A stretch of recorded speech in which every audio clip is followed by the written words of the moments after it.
Hello! Welcome to another stream. Hey, what's up, Angeline and Stanislav TS? Hello, hello.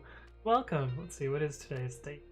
It is Wednesday, May 20th of 2020. So we got another 2020 date. Although realistically, that's a crappy date format, and you should probably use your month date anyway, but you know. 2020. Cool. So let's see. What have I done since? Oh, I didn't open all the windows. What am I doing? Let me switch over to the right scene too. I forgot to get set up. My bad. I don't think I've worked on much since last stream. Music loud? A little bit loud.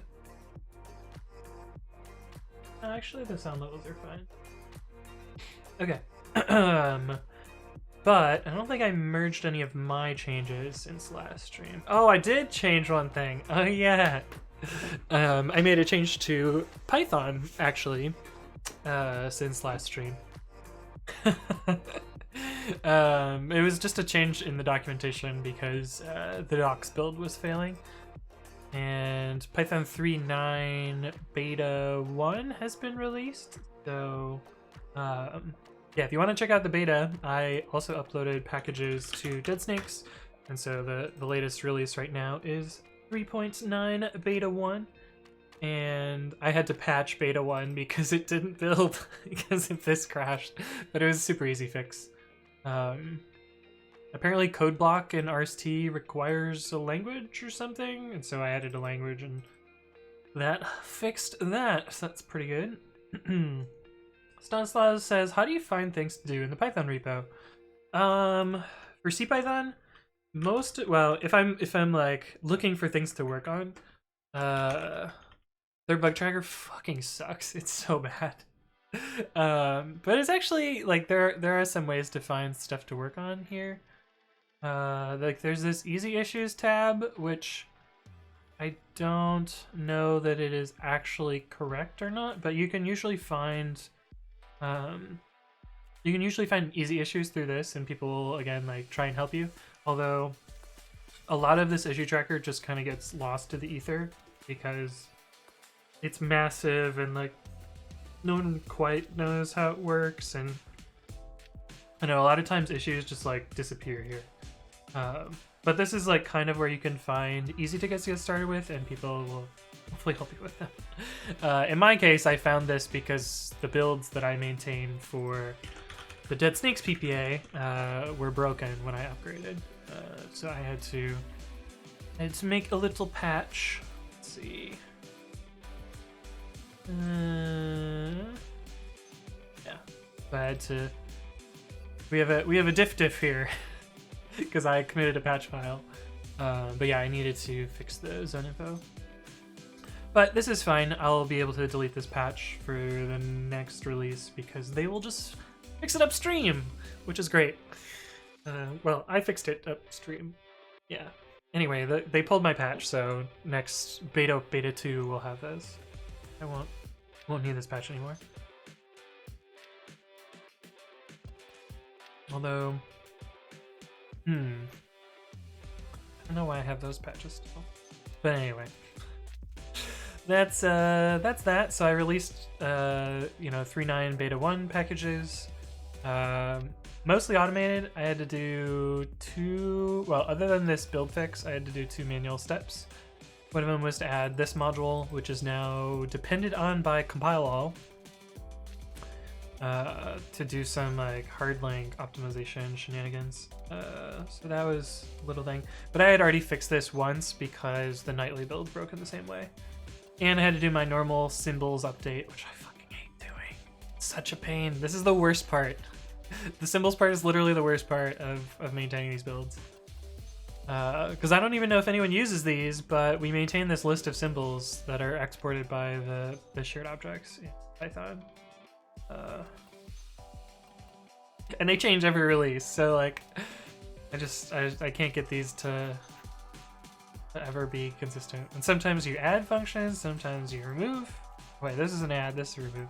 Sometimes you add functions, sometimes you remove them. It's all over the place. Anyway, I pushed that up.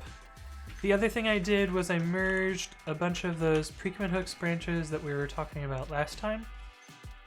Shush. Yeah, so I merged a bunch of PRs here, and I made a new release. Because it turns out there's a bug in my last release. I made a little mistake here. But fortunately someone fixed it for me, so it's all good. Theo says, what are symbols? How do I show this? Python 3.9-dev. Lib Python 3.9? These? Yeah, this one.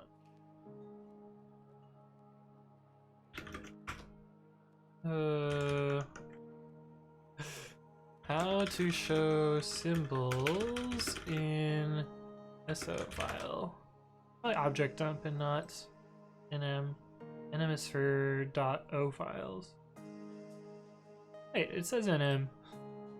Just G capital C?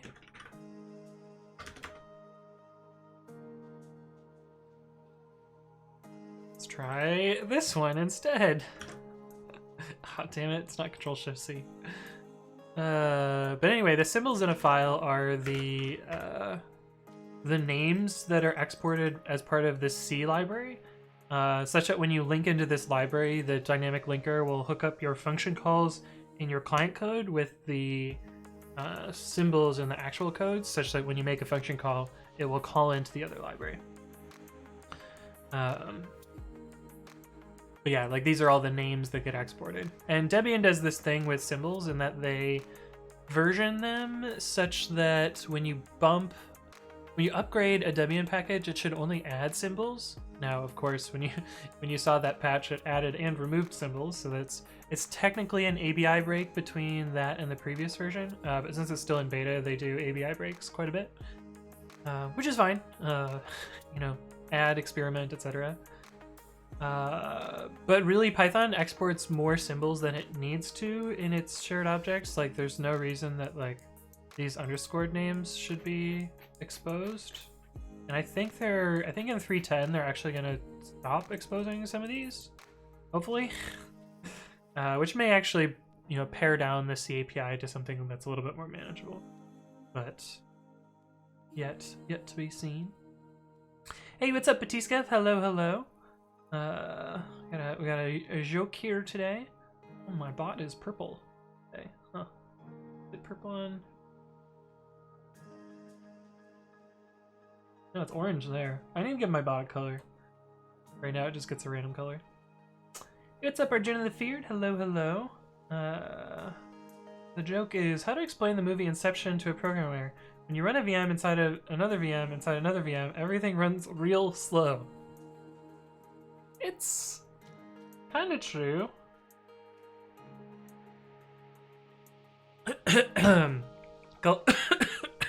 Color isn't a chat command, AndroLinux, otherwise it would work. I guess I'll do that later. I could have logged into the bot and fixed that. Speaking of terminal output here, I was trying to find something that somebody said in a stream a long time ago, and I couldn't find it. So what I want to do is log some of these outputs so that I can grep them later and find when people talk about particular things, so that I can, you know, mention it in videos. So we're gonna add a little bit of logging to my chat bot before we actually jump into the code that I want to do today. Stanislav says, nowadays VMs are actually pretty good. Yeah, and for the most part, VMs don't really emulate the machine. They use some techniques to do, like, was it ring 1 or ring 2 processor scheduling, such that they're not being interpreted. They're like actually running on the processor. I don't know much about VMs. This is just my my brief understanding. Okay, so what I basically want to do here is how's this gonna work? I can't say crappy stuff when it's locked. I mean, it's already out there on the internet, so it's not like it's any different, right? Right? Okay, but what I want to do here is I want to figure out the file name. Actually, how am I gonna do this? I basically need to hold a file open for a really long time. Like gross. Yeah, because I want to append a line anytime that one of these prints runs.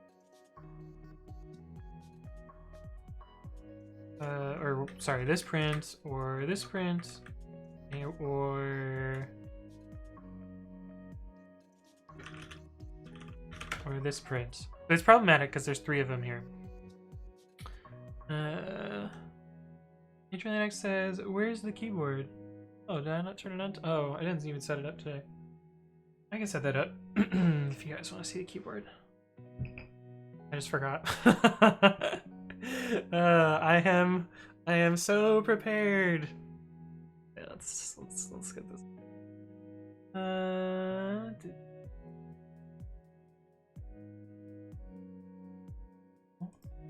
No. Properties. That work? Kind of. I are the professional streamer. Fixed. Add it to your SQL database? I kind of want to just be log files, that way I can grab it. Just run it with T? Yeah. But then we wouldn't have these nice colors. Snapshot says, for some reason I can't get my VMs to work. Oh no. Are you getting like an error message or something?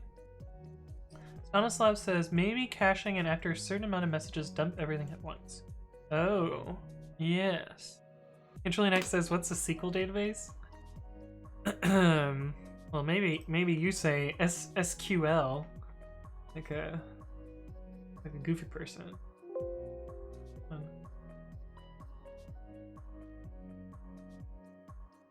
My OBS scene was messed up. You can say SQL. I'm gonna say SQL. I like that idea, Stanislav, with the like caching, but it doesn't need to be super performant. It really just needs to like, you know. Actually, we have async IO, right? So it works well. You also say GIF for peanut butter. I do, but I definitely say GIF, and I will fight you. Orcom says, can I ask what are await and async in Python?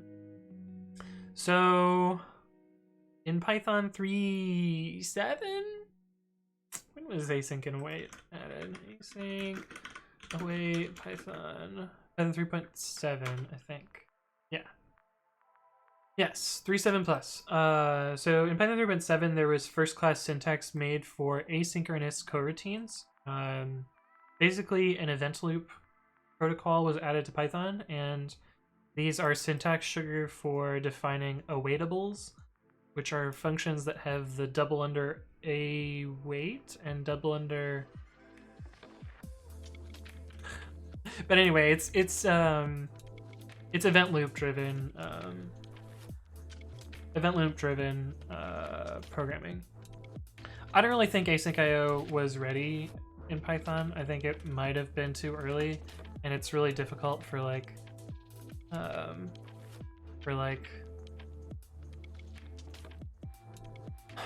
don't know, you basically have to rewrite every single library in order to work with AIO, which is really, really annoying. But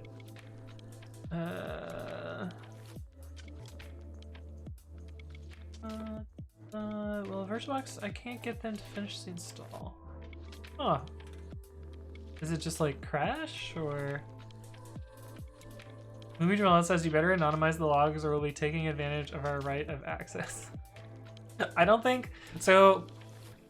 I'm not a lawyer, but I don't think I'm a corporation, so I believe I'm slightly exempt from GDPR in this place, or CCPA or whatever it's called. It's GIF as in graphical. Why would you say that, Angelinix? I didn't know you pronounced GIF wrong.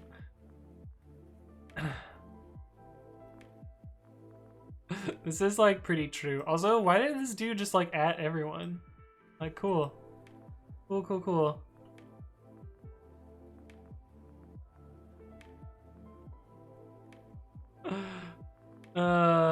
Yeah, CPython is actually kind of a pain to contribute to. I have a pull request that's been open for years? Literal years? This one has been open since September of 2017, and I've just been like sitting here waiting for feedback. This one has been open since January. Does it conflict? I bet it conflicts. God damn. Also, I really wanted this to make it to Python 3.9. Guess it'll have to go into 3.10. Oh well. It's that. And this one. This one's been open for only 2 weeks, but like again, no replies. And I'm pretty used to this with CPython. It's just kind of the way things go. Stanislav says, and it's still single-threaded, right? So Python can have multiple threads. It's just that there is a global interpreter lock, so when it's interpreting CPython bytecode, there can only be one. Well, until multiple interpreters lands, and then that kind of changes a little. But yeah. Theo suggests that Workcom checks out Lucas's iAsync.io tutorials on YouTube. They're really neat. Yes. He does some really cool stuff with audio. But yeah, it's real nice. Neely says, can you get the whole chat log from Twitch after the fact? Maybe. Getting chat history. Looks like the answer is no.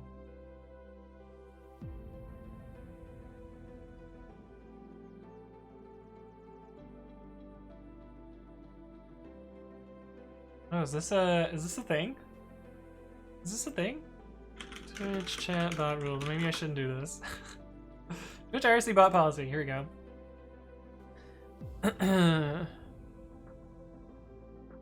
The only restrictions that are enforced by Twitch, such as is the same for any user, is the limit.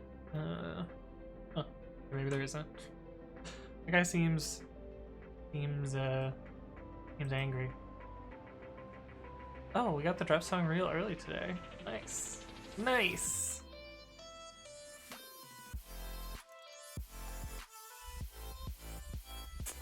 Look at this kerning problem here. Might not even be a kerning problem, it might just be that they forgot a space. Yeah, they just forgot a space. GG Twitch docs.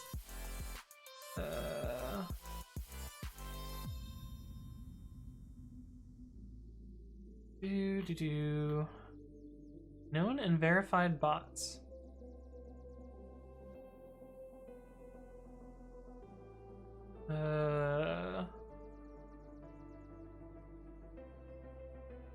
Oh, you can get a limit change. Cool.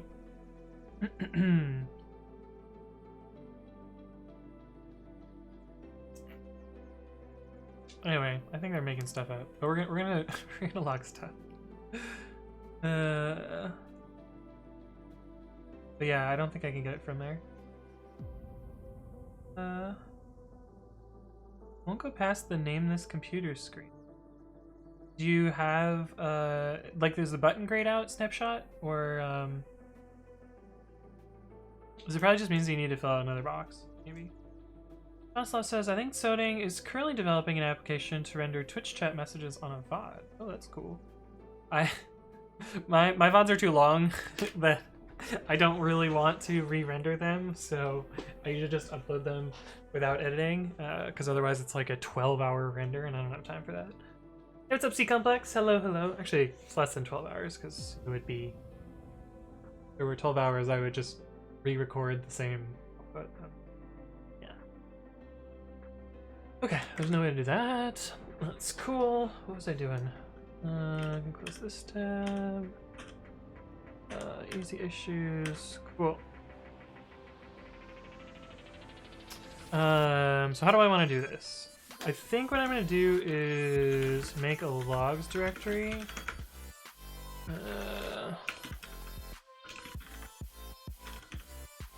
What Andrew Linux? What do you want? Oh, you posted a Reddit link. Okay, I'll look at the Reddit link. Okay, this one's pretty good.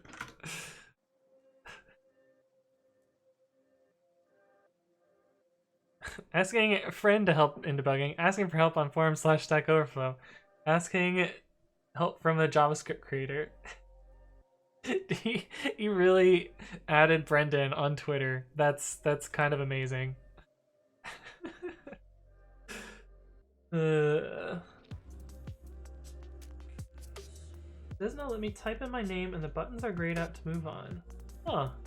Do you have like a special character in it or something? Maybe. I don't know what to say. But this is pretty good. I like this.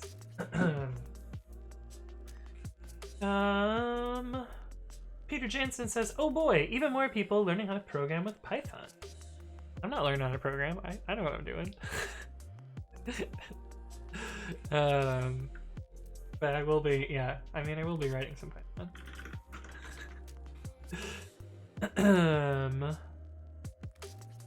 Interpreter, fine for some purposes, but often abused. What do you mean? What are you talking about? Are you saying Python is abused for like situations where it probably doesn't make the most sense? It's like probably fine. Hey, what's up, Adrian Hall? Thank you for the follow. Welcome to the stream. Crazy to me too. Nope, just Rob. Oh, that's wild. Maybe like start the installer again and hope that it fixes it a second time. That makes. Peter Jensen says, "You know what you do."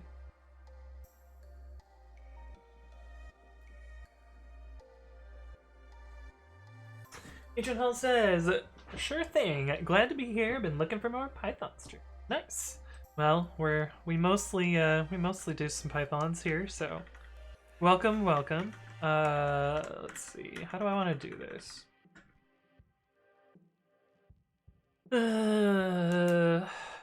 We kind of want to not have more than one writer, so I think I'm gonna make just a writer object. God, I'm gonna hate this. I'm gonna hate this so much. It's fine. Let's see. Log writer.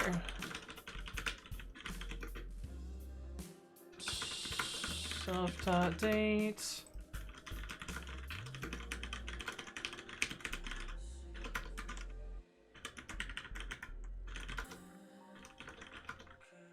Cool.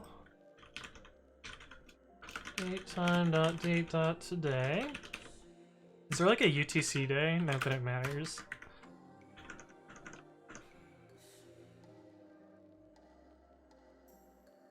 Because I wonder what time zone this is in. Not that it matters. It really doesn't matter.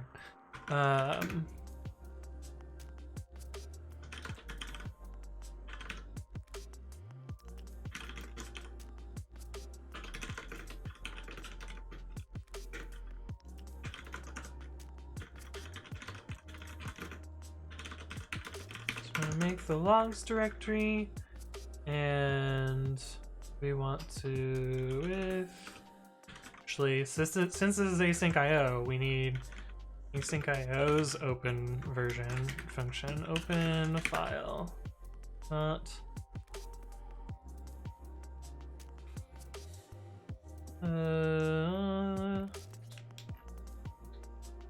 AIO files. That doesn't seem right. There should definitely be a standard library way to do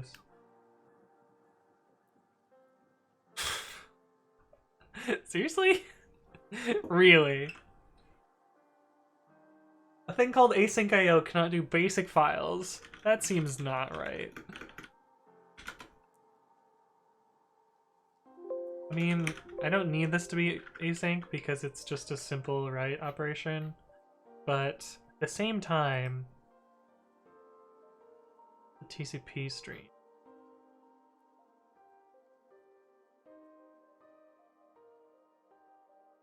Really? There's no standard library way to do this. See, this is what's wrong with async.io.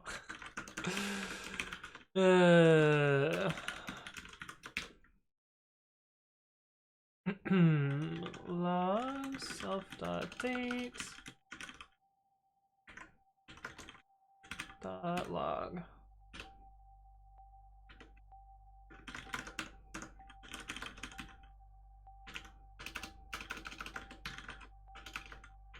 So this will be a little bit chatty. It's gonna open and close this file repeatedly, but who really cares?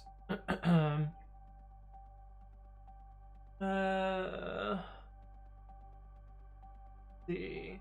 Neely said has a link to Twitch chat downloader. How I can already guess how this thing works.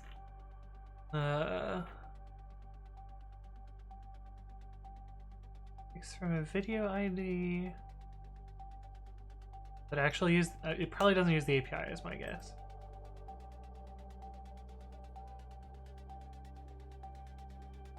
Oh. No, it is using the API there.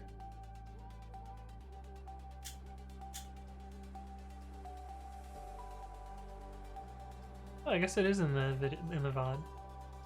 Anyway, I'm never gonna remember to download it from the VOD, so let's just record it as the bot sees it. I feel like that's more interesting anyway. Adrian says, love your chat streams in the Clybot over there. Yeah, it's pretty cool. It's on GitHub as well if you want to check it out. Anthony writes code Twitch chatbot. So there's the link to that. Peter Jensen says Python often gets used for programs which would run a lot faster if you use a language which compiles code like C. But who cares in most cases? Most cases it really doesn't matter. I'm a Linux user. I learned to be careful with Python programs. Often they are quite slow. Well. What is this example here? Not all programs are easily quick. What is this example? How it works?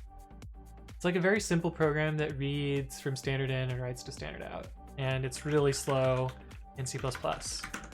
And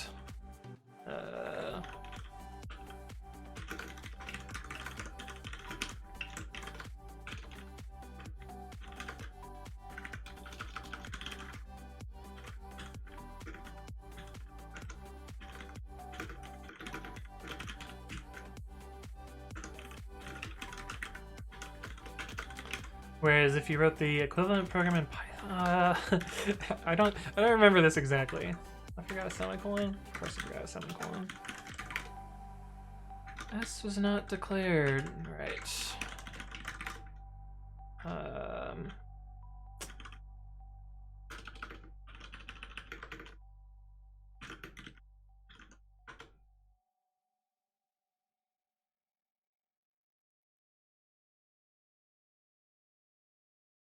Wait, why did it... It's not the command that I expected it was. Oh, I need a loop. Duh. While standard cin.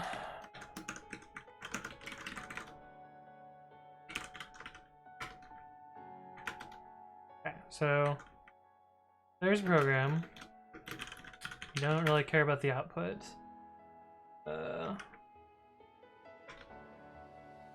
And we don't have enough input to make it slow enough.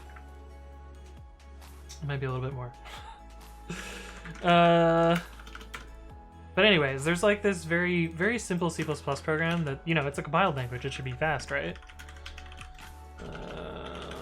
Why is this C++ code slower than Python? And, no, it's not. One. Sure, yeah, here's one. Here's an example that's very similar. Very simple program, just prints a bunch of numbers. C++, same very simple program, just prints a bunch of numbers. And Python runs this program twice as fast as C++. So it's not always that C++ is just like, oh, it's compiled so it's fast. You have to be clever about what you're doing. And the reason for this is this buffers, or this doesn't buffer output, or does line buffering or whatever. Whereas Python can take advantage of like larger buffer sizes and end up being a faster program. But no, just saying that it's compiled or not is not necessarily fast or slow. And also, Python, the language, doesn't imply the implementation. So sure, CPython can be kind of slow, but PyPy is super fast.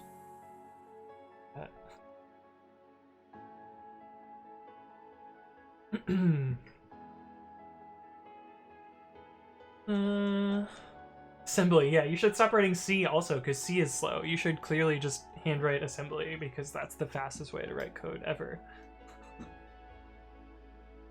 Bart says, it's nice to see that Anthony also browses SO. Yeah, I spend a lot of time on Stack Overflow. I actually have a lot of points too.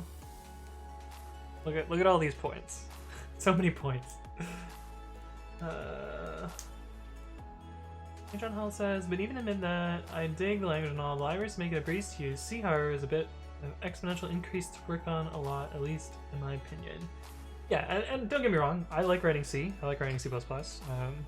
We're just writing Python today because I'm prototyping something and it's really easy to write out some code that does what I need. And it's not a tight loop, it's not going to be a bottleneck, and so what we're doing. And it's a fucking chatbot, who cares? Oh, your chatbot is slow, you should write it in C++. You know, Python goes brrr. Hey, what's up, Juicebox? Hello. Person says hello, Twitch grill. There's a grill in the chat.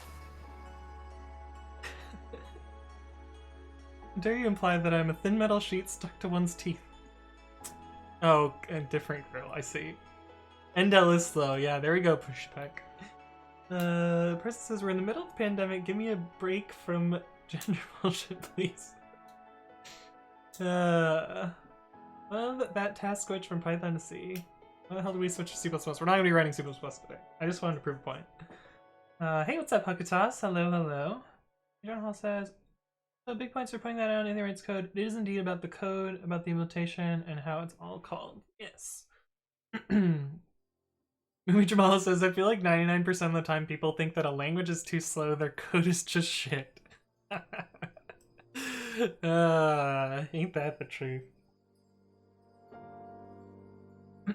Peter Jensen says, Anthony, I agree. I think that is more of a problem of people knowing only one language and not using the right tool for the right job. Yeah, but I think, like, when you talk about the right tool for the right job, I think that's right, but I also think that there's, very few places where you're searching for the right job and switching a language is going to change how well you accomplish that, unless you're working in like high performance computing or embedded systems, or you have to target the browser or like situations like that. I think beyond that, like whether it's a compiled or interpreted language is not going to change all that much. But again, like it really you're right, it does depend on what you're working on. Angel Linux says, can you help me what's in Python? It depends what it's about, Angel Linux. It's about Einlay Umbernays. Probably not. Nick Dante says, is she free though? That's supposed to be. Seagullbox says, is there a way to transfer channel points to fellow viewers? You guys trying to pool? No. Asking without any reason. I've witnessed discussions about Java versus C after sporting. That was quite something. It ended with assembly. Oh. See, I see. Stanislav says, do you like C++ metaprogramming? Not really. I have done some of it. Like I wrote a compile time template based Fibonacci thing, it was like an exercise for your class for extra credit. That was kind of fun, but also like kind of gross. Smolbrut. I have no fucking idea. I'm just gonna call you Root. It says, do you program in Rust? I've written a little bit of programming in Rust, but not all that much. So, and it was fine. I want to learn more of it, but I have not yet.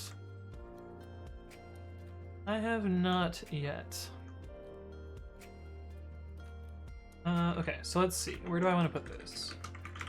Logger equals log writer. Huzzah. And we need to write here. Logger, because that'll give people the wrong impression. We'll just go log writer.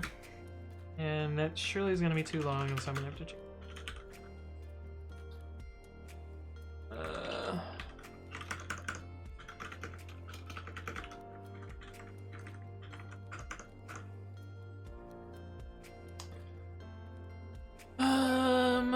What are we doing here? Oh no, why is my... Were you guys able to hear the sound? Because I didn't hear the sound. What's up, Smolbrut? Thank you for the follow. Welcome to the stream. Did the sound work for you or not?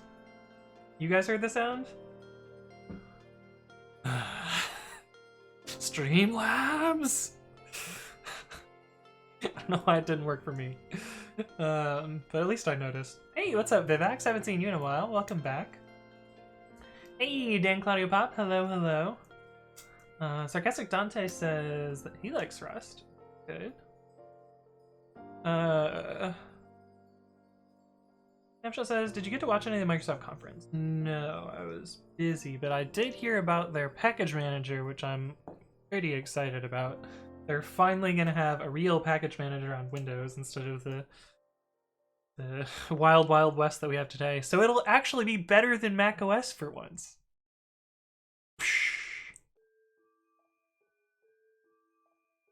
What a crazy day when Microsoft has a package manager before Apple does.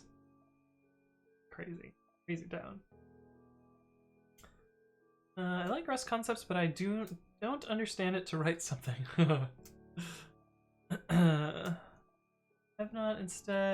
Haven't yet implies that he will never learn it. Okay, well, it's good that sound works. It says Python 2 is greater than Python 3. Changed my mind.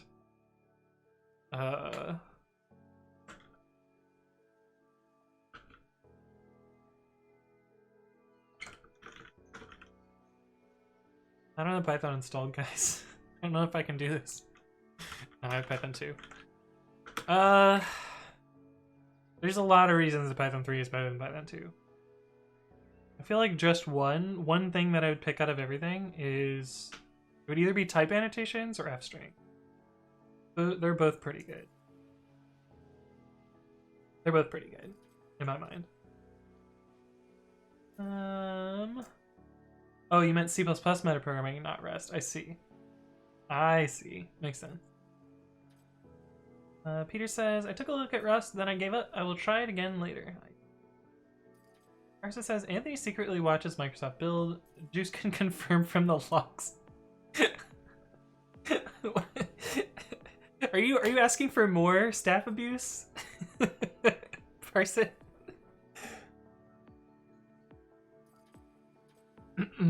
C Complex says Python 2 doesn't even have f strings. Oh wait. Oh yeah, it does. You want me to show my stupid party trick? I'll show my stupid party trick.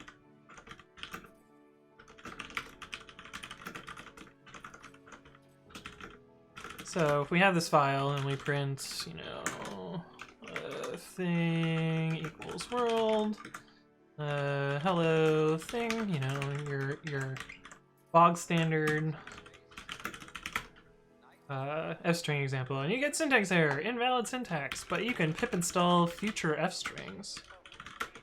And then you can put a special little comment at the top of your file.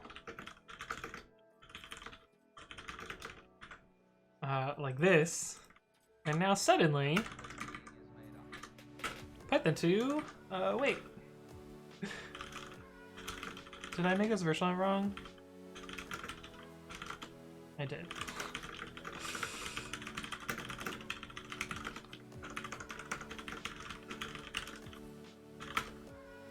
And then suddenly, Python 2 supports f-strings.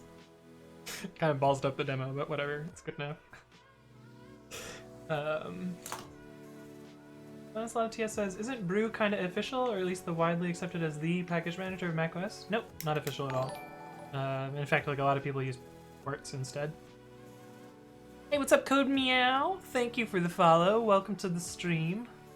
And Nutlope, thank you as well for the follow. I got the sound this time, so I guess it's working again. That's cool.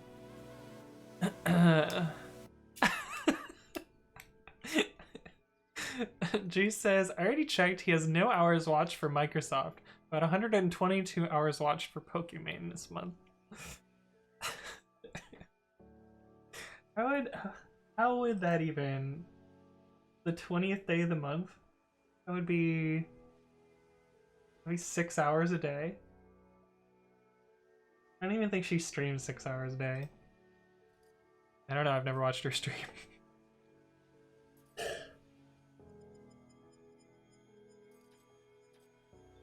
I think the new Unicode support is the best fix. Yeah, the improved Unicode support's pretty good. Adam11130 says, how hard is it for a web developer to learn Python? So I started as a web developer, and I was writing JavaScript and CSS and HTML and some other fun stuff. And I picked up Python so that I didn't have to wait for backend developers to build my APIs and stuff, so that I basically just like became a full stack developer. But yeah. Peter says, Anthony, I like how you configured Nano, not my text editor, but you made it usable. Haha. You've activated my trap card. I'm not actually using Nano, but I used to use Nano, but my muscle memory is still stuck for Nano, so I still type it in the terminal, but I'm actually using a text editor called Babby, and it's based on the ideas of Nano, so it is like, it has a lot of the same keyboard shortcuts and works a lot of the same way. But you know, it has some like nice things that like Nano doesn't have, so like you can kind of Vim command-y, do some stuff, and oh wow, oh they didn't sort. Okay, that's fine. They did sort, but I don't have a reverse sort. Does Vim have a reverse sort?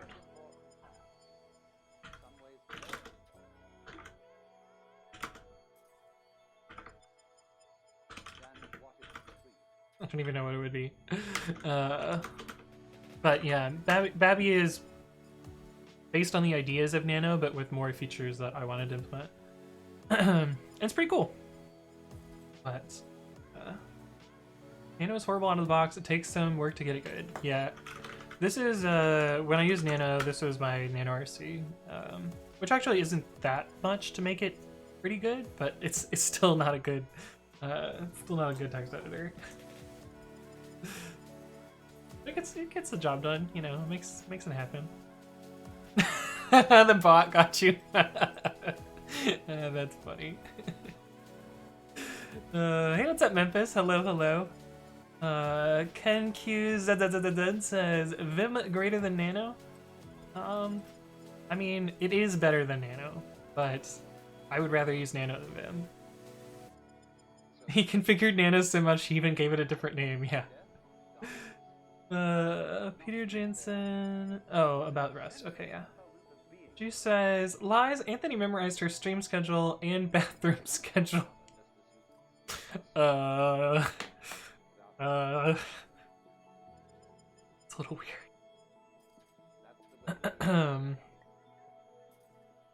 Thea says, Anthony, do you have a CS background? So, yes and no. I started self-taught, and you know, my first code was to like cheese my math homework in like elementary and middle school because I didn't like typing out the quadratic formula, so I wrote like a calculator program that did it for me. And realized that not everyone in the class had fancy TI-83 plus calculators, and so I rewrote it in VBScript and distributed it with Microsoft Word documents in a macro pop-up on floppy drives, floppy disks. But that's like kind of how I got into programming. I did a lot of web development in PHP, and I got my first job before I had taken any sort of formal programming class at an enterprise software company where I worked in QA, and I was supposed to have a 14-week internship where I did a bunch of like menial clicking and screenshotting shit, and I instead decided to write a tool that just automated my entire internship in my first week. And they're like, oh, well, maybe we should, give you a developer role instead. And then when I went to school at the University of Michigan, I studied biochemistry because I wanted to be a doctor, but that didn't really work out. And my third year of schooling, I said, I really like computers, and I had been programming and like working on code stuff, in my free time already at that point. And I, had a job to do software development at that time. And so I was like, I'm gonna switch majors and do CS and see what happens. And the rest is kind of history. I finished my major in 2 years, and worked at Yelp, then worked at Lyft, and now I'm here.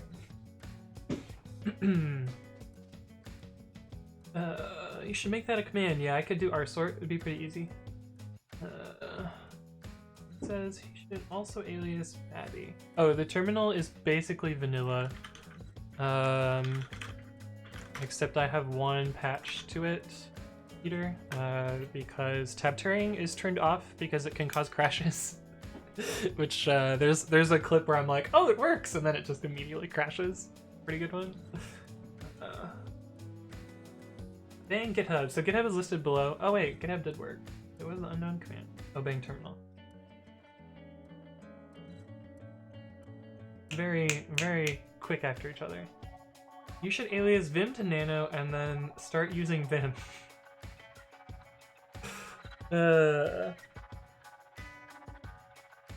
In Vim, sort bang is reverse sort. Oh. And Vim can do a tab character too. I see. You guys are calling me out because I can't actually type a hard tab in Babby right now. There's no keyboard shortcut to make it happen. And there's no auto tabbing either, so I need to implement that eventually. So my current workaround is to... Oh, we don't even need to use echo-e. Just use echo and use a bling string. But yeah, my current workaround is to stick a tab into the file, and then I can cut and paste it and then indent with tabs. It at least renders them properly now, so like this works correctly. But yeah, I tweeted about this recently. Nutlope says, where do you work now? I don't. I was part of the recent Lyft layoffs, so I'm unemployed for a bit, working on my own thing. Yeah, we'll see where that takes me.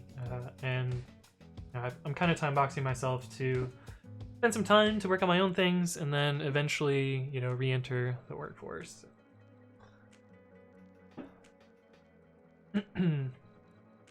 How's the work at Lyft going? Yeah. Oh wait. Peter says, do many young people in Michigan study in Canada, close to the border, and maybe you can move there after, or you can stay there after graduating? I don't know the answer to that. At least at my high school, not many people did, but also like not all that many people pursued education out of my high school, because I went to like a super redneck high school, and yeah, not many went to school, so I don't really know the answer to that. Vimex says somebody needs to make a VimRC that makes Vim work and look like Babby. Sunslav says, legit question here, what are the use cases of sorting lines? Let me give you an example, and we'll actually cd into the directory of the thing we're going to be working on today. When I was first making this Docker file, these were all, I just typed out these packages because I knew that I need them, but I wasn't sure, I didn't order them in any way. But it was convenient to just take these lines and sort them, and now it's a lot easier to parse the package names here. And same thing for down here. That's like one example for sorting. Another one is for like getignore files, where you have all of these entries in here, and you usually want to sort them to make sure that they're in a good order. But sorting is also good for avoiding merge conflicts because it makes it less likely that two patches will collide just based on an ordering issue. Like if two people append to the bottom of the file, they're very likely to collide. But if they insert in alphabetical order, unless they're not next to each other, then then it would be a problem. Then he will join us at Twitch, says Juice. Not Ezekiel says, can you still Control K, Control U, delete the rest of the line besides the tab and make files at least with Babby? Yes, you can still do that. Which you know that's my workaround because that's how I used to edit make files at Yelp. I have a makefile. All Reba's fun files, makefile. I think I've gotten rid of. I was gonna say I've gotten rid of most of my makefiles, but clearly not. Yeah, so this is how I used to edit makefiles. I used to grab lines here and then delete the line here and then add another command here. And if I needed to indent further, I would grab two of these and then if you did something like this. And so that would be how I would write makefiles, which is super janky, but it got the job done ish. But yeah, you can still do that in Babby. Right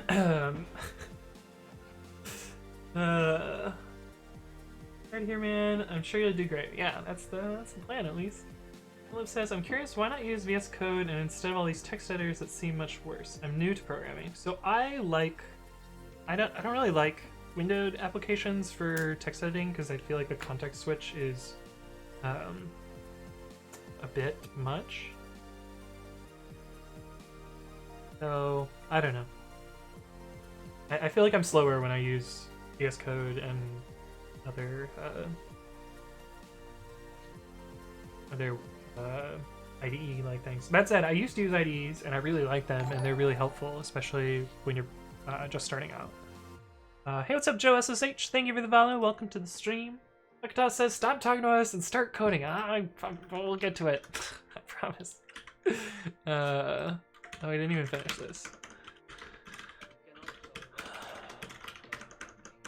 Let's see, log writer dot. What was the function called? Write message. Write message, uncolor message.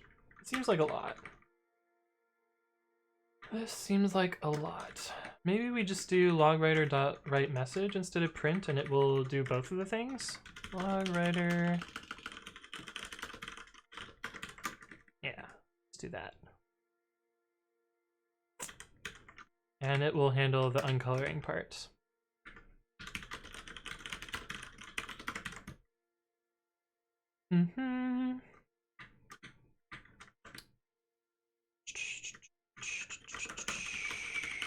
Log writer.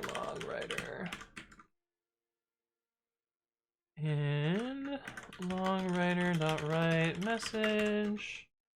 And we need to pass that in.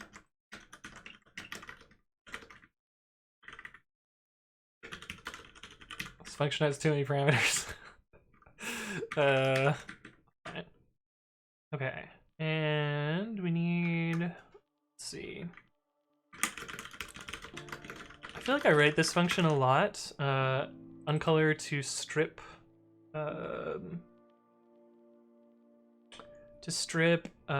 terminal escape sequences. Maybe just need uncolor RE. Uno color. And it will start with the escape character followed by a bracket and then .star to M. Can I be greedy or not? Just do this to be to be safe, because I don't remember the greedy rules. It should be star. Right, so we should be able to do print message and then uncolored equals uncolor re.sub. I always forget the order of the arguments here. Pattern replacement string. So pattern replacement string. Okay. That's good. Guys, there's a nice sort function, pipe it to sort. Every Linux install has it. Yeah, but sometimes you don't want to leave your editor. And sometimes you want to sort just a chunk of your file. Linux says tip instead of user bin nano, you can type /nano. Really?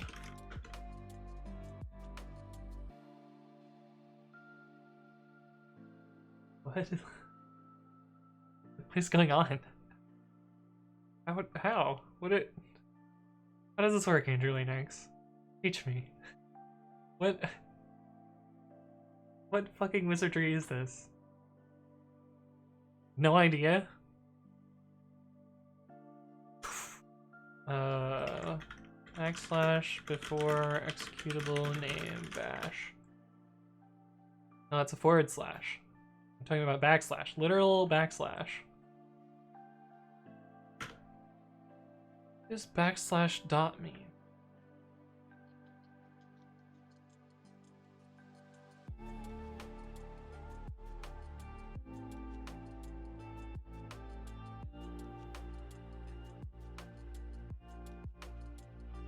I don't even know how to Google for this.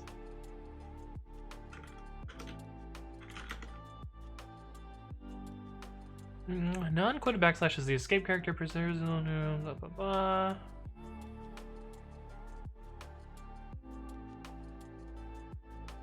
No, that's just talking about escapes.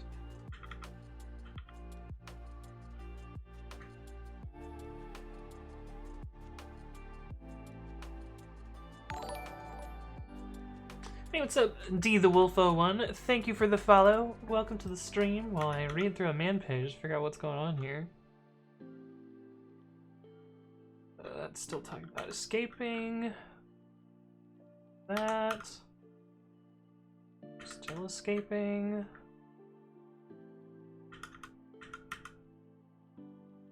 I don't know what this. That's more escaping. It's surely some shortcut that I just don't know about.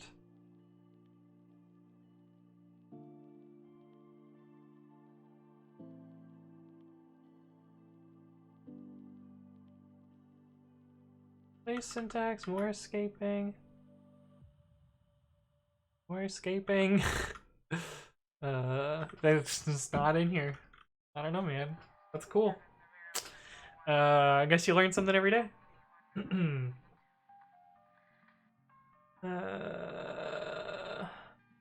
GuideVVV says, what's up? Hello, GuideVVV. Hello, hello. Vivek says, I switched from PyCharm to Vim. Now I can't go back. I see. Movie Drama says, why use a class for the log writer? It's just init and one method. I don't know.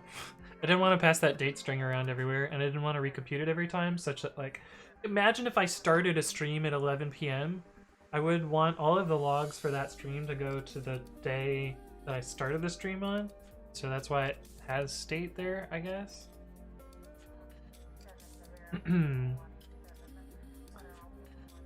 You never know, he might want to add more to it. No, I probably want to add more to it.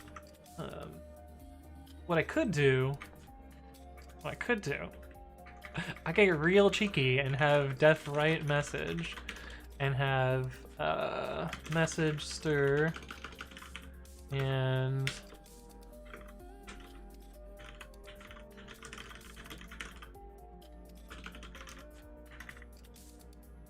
could have something like this, which avoids the class entirely.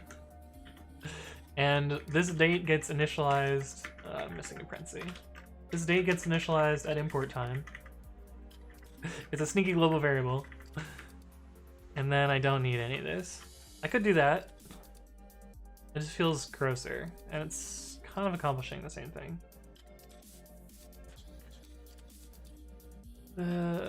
Gabby says, where do these tips come from? Andrew Lane X mentioned it. I have no idea.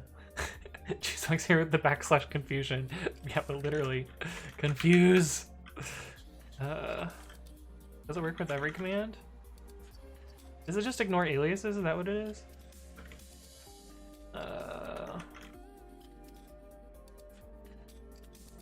I don't have an alias for activator must have. Maybe?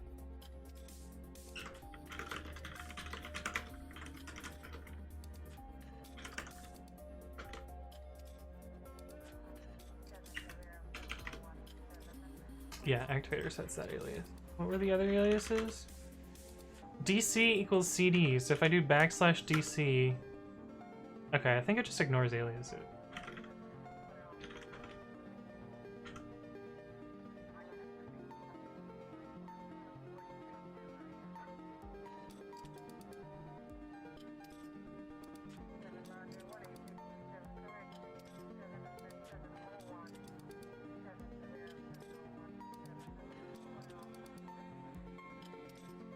I don't know, man. Ignores the aliases. I don't know how it works. Zish does it too. Interesting. Geeky Pandy says, hi, you could even do Control X E instead of backslash nano. That opens Babby for me. Oh. Peter Jane says, I added colors to my man pages. It makes it easier to read. Oh, I see. Alien X says, I added reverse sort to Babby. I will add text and open the PR. Cool, sounds good. I do backslashes. Oh, Chris with the Stack Overflow answer.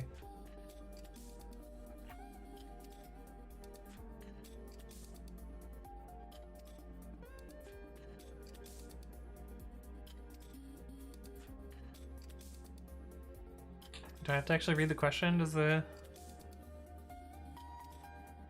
backslash that is not quoted shall preserve the literal value? Oh, so if I do this as well. Ah, okay. I understand now. It's because of the escape. Oh, okay. All right. I understand this now. I'm much less confused.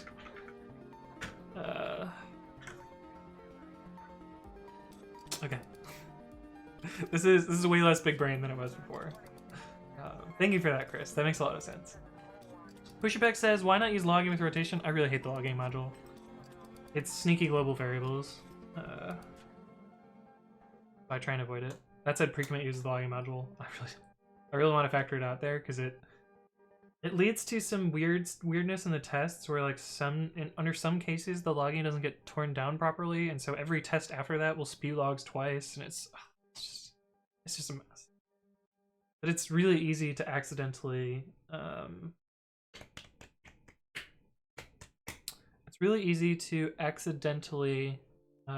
leak state with the logging module. Sinkkill9 says some nice typo aliases you got there. Yeah. We got DC for CD, we've got grep for grep, and Nano is alias to Babby, and Noun is alias to Babby as well. This sounds good. This one is needlessly complicated because I wanted this to work. So cry will just print a sad face, but you can do cry dash softly. Wait, when did Andrew Lane X become a mod? Andrew Lane X isn't a mod. He just has VIP.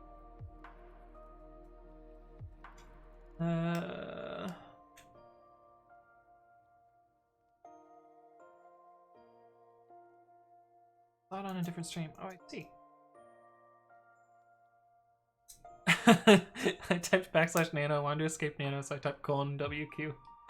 Yeah, that's not gonna work. Arsa says, can you try this in your address bar on Windows? Run C program files x86?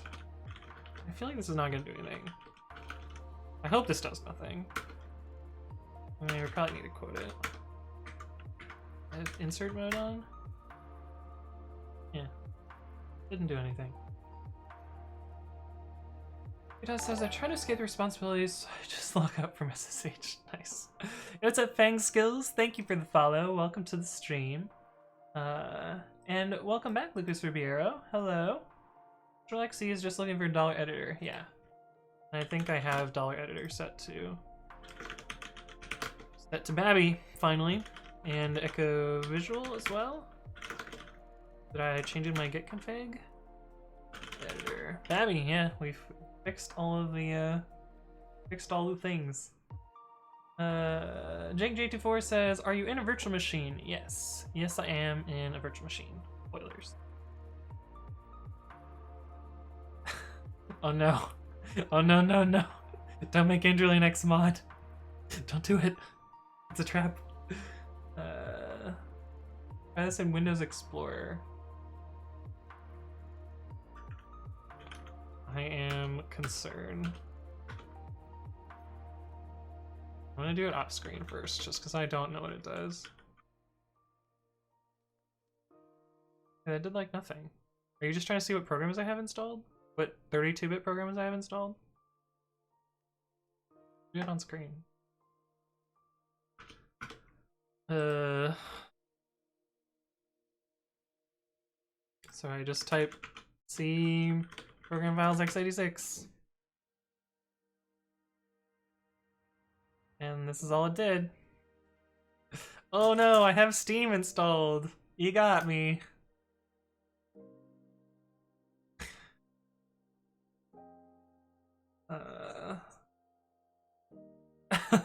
The bot got you, knowledge. It will not show your programs. It did. It did. He says he's hiding something that makes me want to see it. Oh, run comma? I swear to God, if this shuts down my computer somehow, it shouldn't. There's no reason that it should. It did nothing. Oh, what the fuck? Now it did something. What the actual fuck? It Bing searched? What? What? What happened here? Sorry about the ding. That was probably pretty loud. What? Why? No. Okay, that was weird. Epic Games, yeah, I have Borderlands 3 installed through the Epic Launcher, which I wish I had it installed through Steam. I would probably play it more. You have Google on your computer, yes. Respecs Hero says, what's Atmel? Atmel is the company that makes the Arduino software, which is what I use to program the little microchips. It's up, Asgriff. Thank you for the follow. Welcome to the stream. Yeah, this was me playing with the Bluetooth module. Person says, man, I'm a really bad person, can't explain anything. This scared me so hard. I thought that someone was messing with me. I don't know. I think it's because Windows Explorer shares some code with Internet Explorer, and the default, like, unknown address bar behavior is to Bing search it. I don't know why it asked for a password, though. That part was a little bit weird. But, yeah. In fact, in Windows XP, Internet Explorer and the File Explorer were the same program. Or maybe it was Windows 2000. I don't know. At some point, Internet Explorer and Explorer.exe were in binary. And in fact, there was a memory leak. Let's just set down. There was a memory leak in Internet Explorer on my... I don't even remember which machine this was. But I wrote a program that would kill Internet Explorer in a loop. Because anytime that I would open up the file browser and then close the file browser, it would stick around in the background and just like slowly grow memory. So that was annoying. Okay, back to the bot. What are we doing? We're not doing it this way.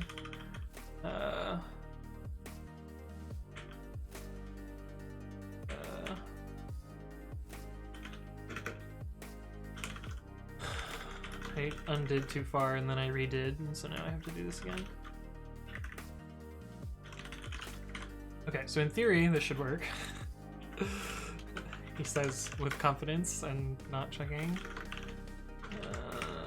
Indeed. I upgrade would have fixed this for me, but... Wait. Oh yeah. This is the invalid escape here. Actually though... That'll work. Let's try that.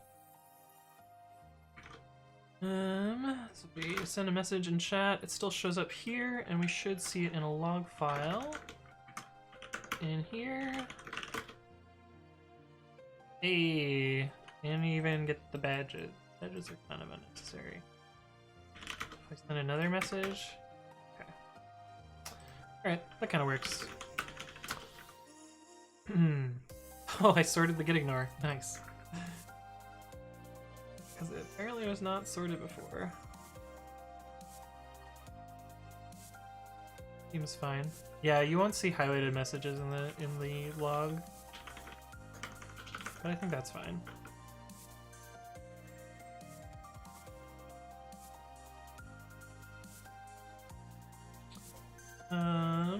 Why do you need chat history? So I was trying to find a video where I remembered somebody was saying something in chat about a particular thing, and I ended up having to like watch several hours of my own videos to try and find exactly what video it was in. But it would make it a lot faster if I could just search the logs to find that stuff. So it'll make it easier for me to clip stuff and use it as other content for other videos. So that's why I want to do that. Logging to chatbot.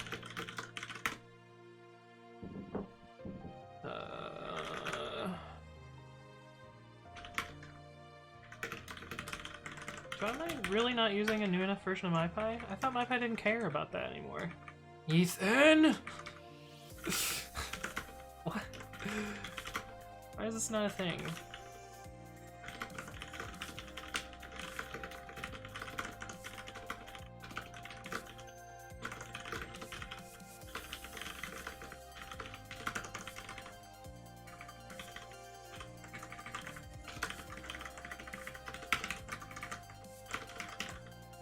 Could have sworn that MyPy lets you leave off arrow none on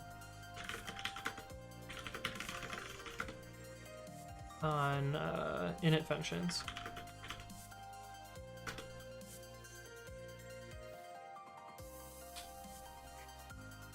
It only complained about this one. It didn't complain about this one. What? Why? That feels like a bug.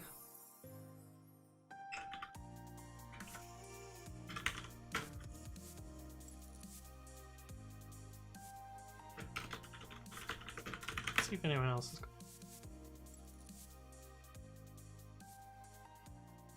closed. Oh my god, there's 500 issues to look through. Never mind. I've given up on this. But this is weird. It doesn't like this one, but it's completely okay with this one. Consistency.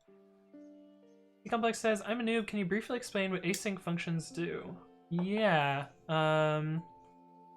So, the way Python executes normally is that you have a single interpreter object and you perform C function calls to procedurally go through code. So like you call a function, it, you know, immediately starts calling that function. JavaScript, on the other hand, operates a little bit differently. There is a global like event loop kind of thing that's spinning, and anytime you register a callback or something, it will put it into a queue on that global event loop. And like when it's doing I/O, it'll wait in the background and not be taking up that event loop. That's the code runner part.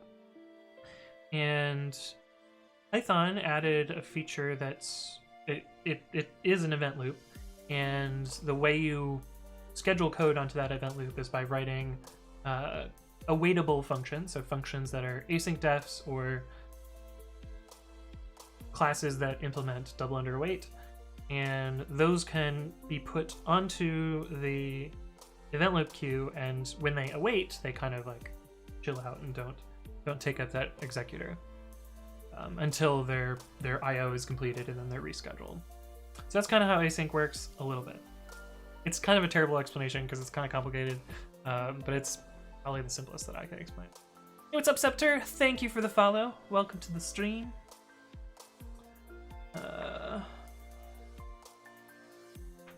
There is such a service online already. Well, whatever. I'm fine with reinventing the wheel. As we look at my own custom-made chatbot, definitely okay with reinventing the wheel.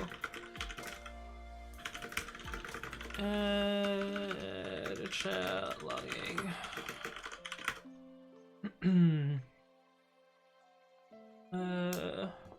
Spelled head wrong. Great. Remember, you can only keep messages for 24 hours. I feel like that's not a thing. That used to be the message caching limit somewhere in the API docs. Well, I'm never like re-showing them on a website. It's just staying on my computer.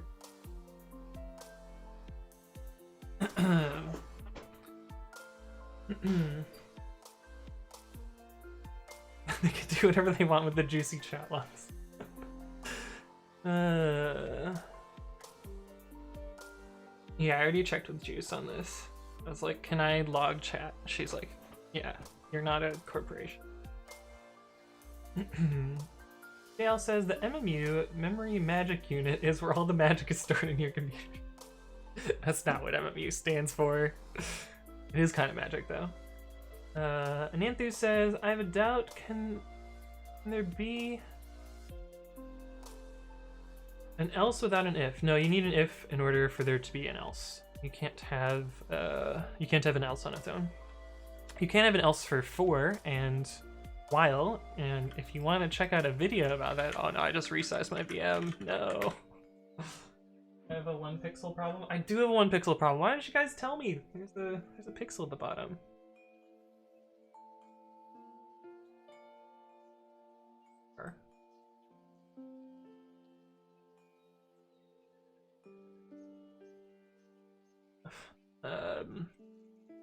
But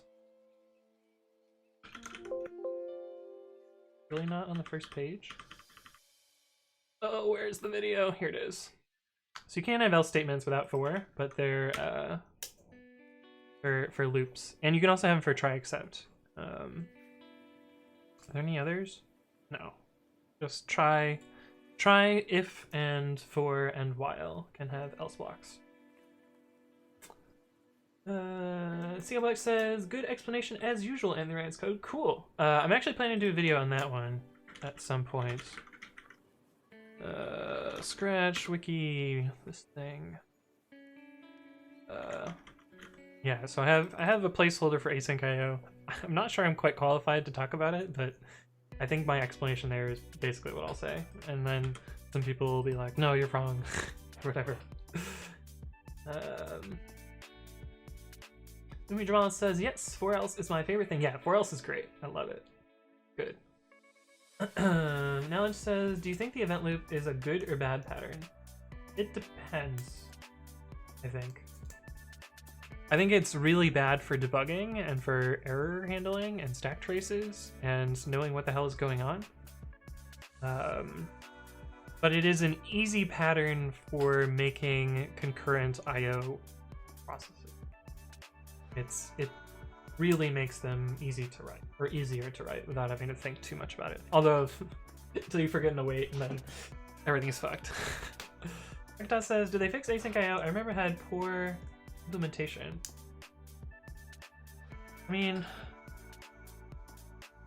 I don't think async IO is a great pattern in Python.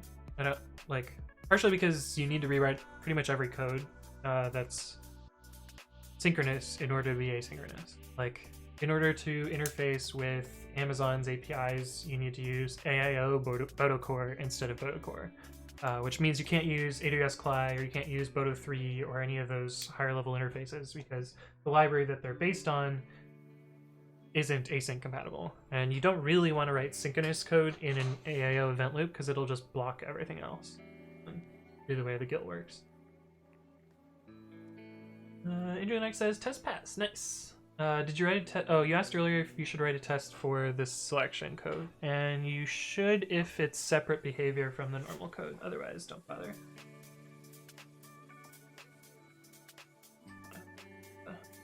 Got a pull request for me. I see. All checks have failed. I'll take a look at that later. Do not run the hooks, Angel Linux. Master Tech says, try and accept 2. Yes, indeed. First says, oh no, the reset Windows updates reactivated Windows Defender. I disabled it because I don't need it. The Microsoft uses the pandemic to sneakily re-enable it. You gotta prevent the viruses, person. Hey, what's up, Maniac? Not from Alabama. Welcome back. Hey man, I really want to learn Python properly. I mean, at least to serve my purpose. Where do I start? So I suggest 2 websites to start. One of them is learnpython.org, and the other one is realpython.org. The first one will get you through like some very basic stuff, and then this has more like tutorial-driven examples. I find that those are both pretty good. But what's TDD? TDD is test-driven development. It is the procedure in which you write a test that's supposed to describe a behavior that you want to implement, and then you write the minimum amount of code in order to implement that behavior. And then you go back and forth until you've spec'd out your entire test suite, and then you should, in theory, have a global minima of your code implementation. It's intended to like encourage you to write simpler code and not try and like build a bunch of complexity that you don't need. It doesn't work for all situations though. Like I find that I do a lot of what I like to call, I probably invented the term, I don't know if it's real. I call it like reverse TDD, where I will write an implementation of something and then I will try and write tests which would break each of the if conditions in all of the code, as well as all of the like all the loops and such. But I often take that approach when I don't quite know how I want it to look as I'm writing it. But hopefully that explains it a little bit better. Juicebox Hero says bang music. This is the current position in the playlist, but it's also listed in the description below.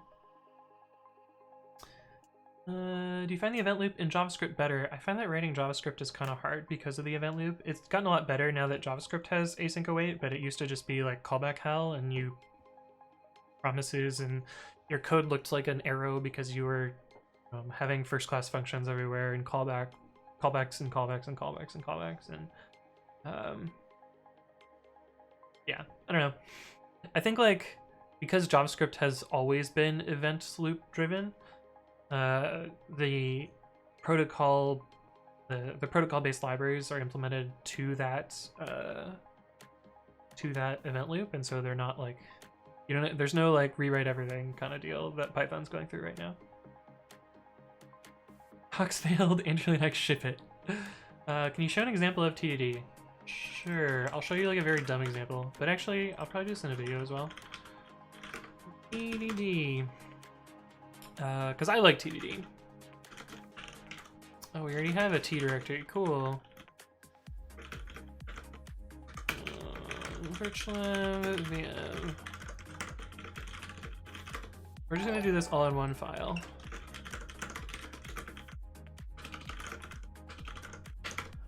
Hey, what's up, Bodie Woodward? Thank you for the follow. Welcome to the stream.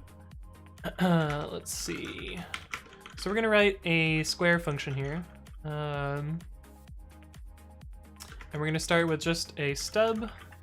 This is just gonna be our very basic, should be float. Somebody pointed this out in my YouTube comments, that float also includes integer due to the way that PEP484 specs it. Is this a good example? The best example.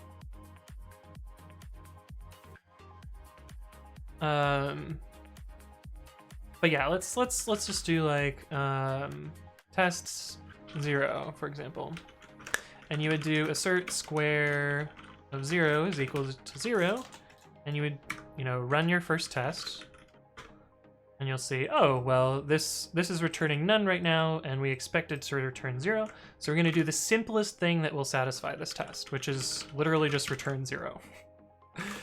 This is obviously not a correct square function, so then you would go to your next iteration of TDD, and you would try and write a test which invalidates this function. So you might do like def test, I don't know, test 2. Assert square of 2 is equal to 2. And then you would go to your test and say, okay, well, 0 is not equal to 2. But if we do x plus x, now our test pass. Wait. It should be equals 4. Our test pass, but it's still clearly wrong, so we need to come up with another test, which again invalidates this test. And so you might do like test -2. Assert square of -2 is equal to 4. And so at this point, you're probably forced to write return x times x. And then your test will pass. And that's kind of like how you would approach TDD-ish. This is again like a very stupid simple example, so it's not like a great example, but it, you kind of see how I had to like bounce back and forth between test and implementation and test and implementation, and writing like intentionally bad code to get there. Ju says back to meetings, be back later. Well, thanks for stopping by. See you around. You're right, I do need to get more water. I'm gonna go fill up my water, so I will be right back. I'll see you guys in a sec.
Hello, we're back.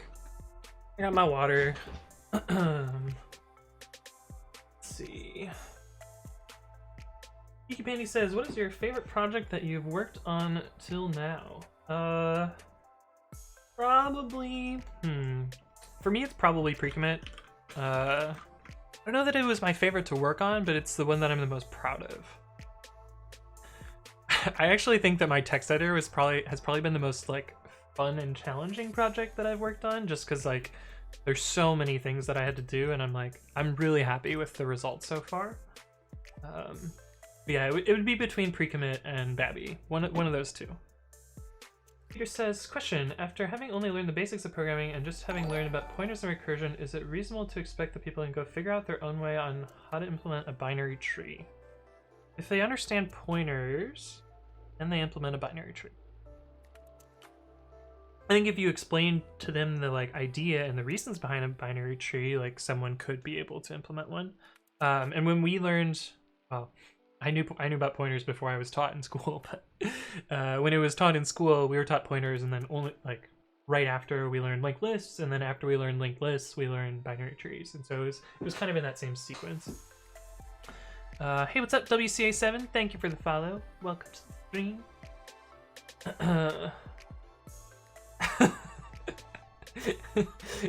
Now it says boo. I'm not gonna call Anthony boo again. You know, that was pretty funny. Moomy Draw says, there's the shortcoming of TDD. Yeah, so often you write some like kind of verbose tests. And actually, if you take a look at one of my other YouTube videos, you can see how you can improve this with PyTest's parameterize. So I might have actually written this as parameterize input x expected. Could write out this as table tests instead of several separate tests. It's supposed to be 4. I made the same mistake twice.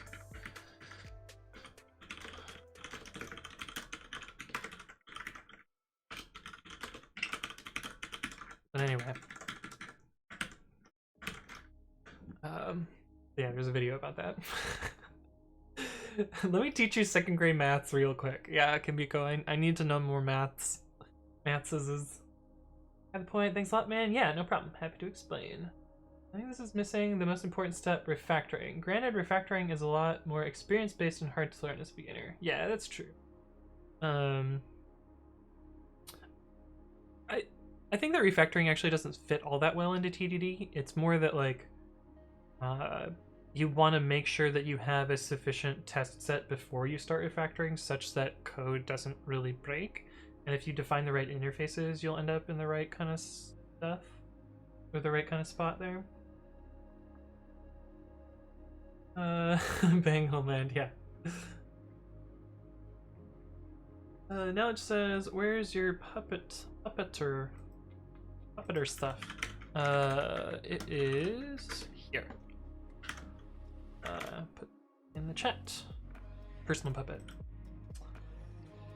Now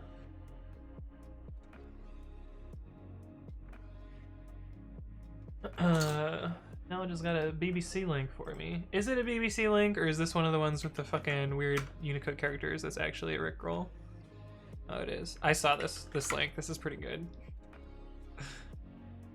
Man makes money buying his own pizza on DoorDash app. So he found that the DoorDash app scraped his website and made a mistake on one of the pizza types, and so he ordered in a loop pizza with no cheese, no sauce, and so he would just put a slab of dough in the box and they would deliver it, and he would take the cut and but not actually be paying that much, and then like DoorDash would have to eat all the fees and whatever. This is the one where they have the quotes from the guy? Oh, they don't have the quotes from the guy here. The article that I read, they just like quoted him, and it's like, we thought this was unethical, but fuck DoorDash. And then they quoted someone else who said, yeah, fuck DoorDash, and that was just the article. But I thought that was funny. Hey, what's up, Enzak? Hello, hello. And he says, what did you use to run the test? I ran PyTest t.py. PyTest is a test framework for Python. I'm one of the core developers for it. But yes. Didn't see any mention of it being a mistake in that article. Maybe I mean, I read an article that was basically the same concept, so maybe it's two different situations, but it was the same idea, I guess.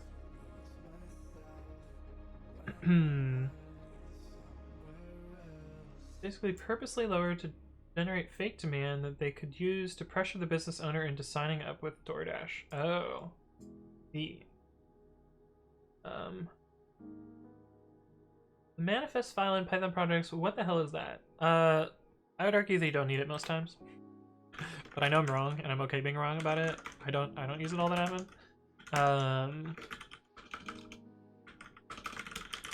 But what you would use it for is to list files that are not automatically included as part of your source distribution, and it will include those automatically. So here's an example in my Dockerfile project, which uses SetupTools Golang, which is a tool that I wrote so that you can write Python extensions written in Go. And this particular one wraps the official Dockerfile parser and exposes it as a Python library. But SetupTools doesn't know anything about Go, and so I used this manifest file to recursively include a bunch of Python or a bunch of Go files into the source distribution. including the ones straight out of the actual Docker file parser. And then I exclude all test files. And so this is an in file, and setup tools will process this and then generate a list of files that will get included in the package. But that's what it does. Hey, what's up, Goomback? Haven't seen you in a while. Welcome back. Following for 1 year and 2 months. You're in the 1 year club.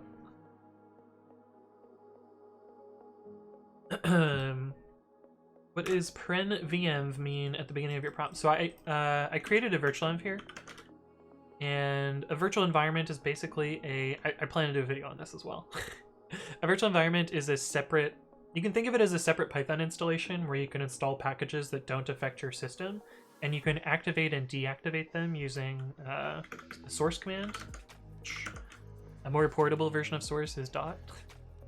So this will activate the virtual env, which will make it so that if you say which Python, it will point at the Python inside this other installation of Python.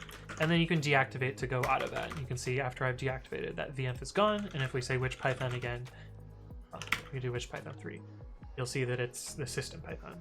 So it allows you to like contextualize a project.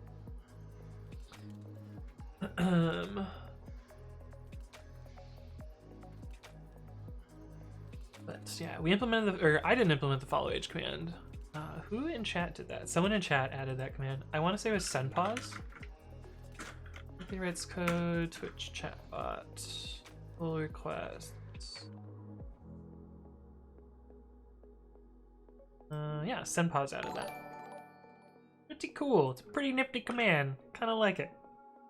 Hey, what's up, Paka Floyd? Thank you for the follow. Welcome to the stream. I hope your day's going well. Mine's going pretty well.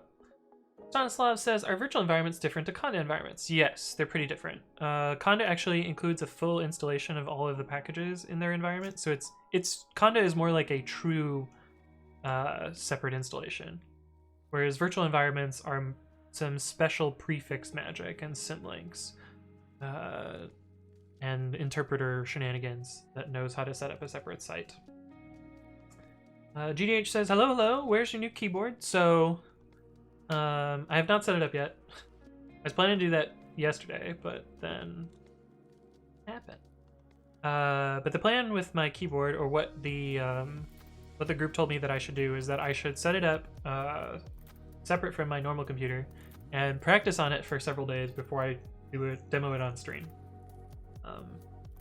And then like mention them on Twitter and they'll retweet it or whatever, and you know, whole promotional sponsored shenanigans. But I haven't set it up yet and I haven't practiced yet, so we're not ready to try the new split keyboard. Yeah. Angel Next says, is Tox supposed to fail? No. If Tox is failing, that means that some part of the tests are not kosher. Tox is essentially like make. It's just running the tests. Let's see what particular part is failing. The tests are failing, so that's not good. Yeah, you're missing code that covers line 438. So there's no test that hits line 438. So you want to fix that. You want to write a test that covers this.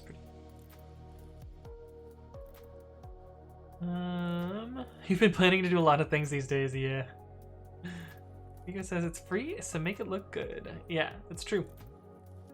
That's true. Jake J24 says, I just watched your video about installing a virtual machine. The only thing it didn't explain is why you would use a virtual machine versus installing in a partition. Do you have a specific reason?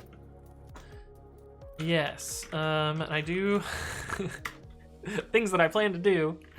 I do plan to explain why I run as a VM. But the TLDR is, I'm more familiar with the like non-programming tools on Windows, but I prefer the programming tools on Linux. And I play video games, and OBS works better on Windows, and I pretty frequently break virtual machines, and so it's a lot easier for me to just like start from scratch when that happens, especially when a new version of the operating system comes out. Like I did a stream, I don't know, a couple weeks ago when Focal came out, and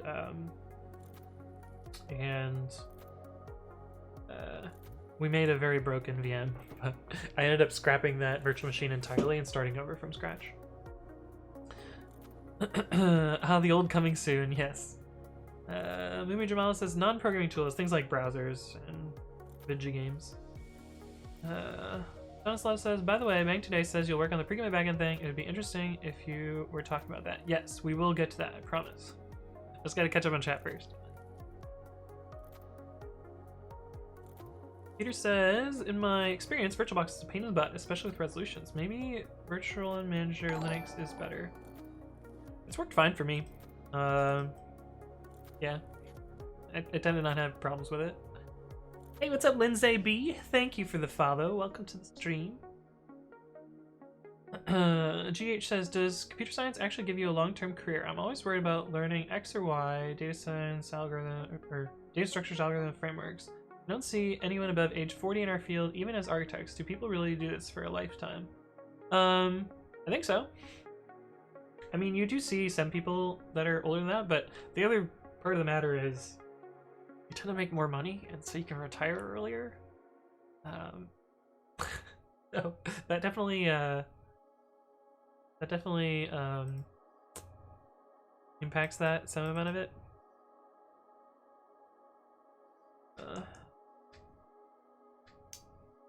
Maniac has installed Kali more than 15 times thanks to virtualization. Also, using a stable OS is always better. Yeah, Ubuntu LTS releases are usually pretty stable, so, but I still manage to break them sometimes.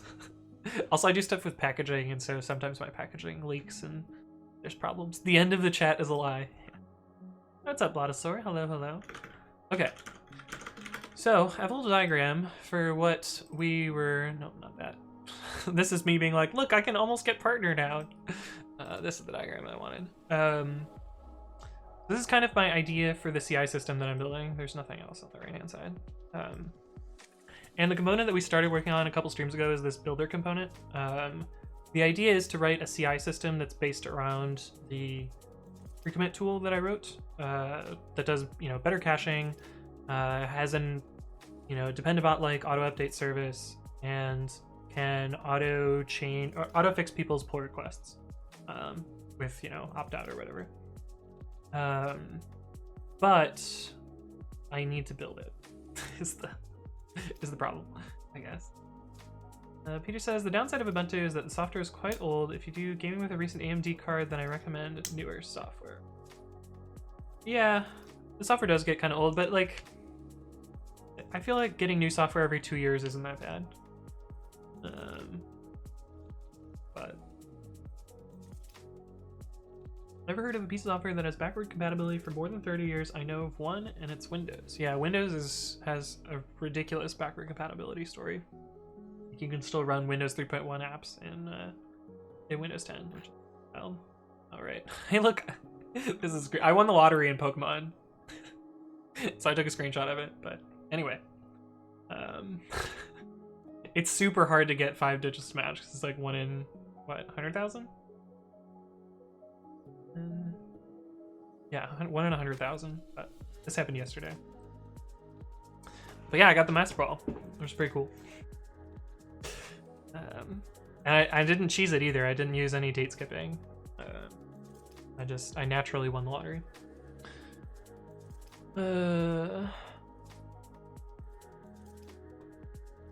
Arch is the easiest. I manually compile certain software in Ubuntu, but that costs more effort. Yeah, it's true. Yeah, I won the lottery, Kambiko. Isn't that crazy?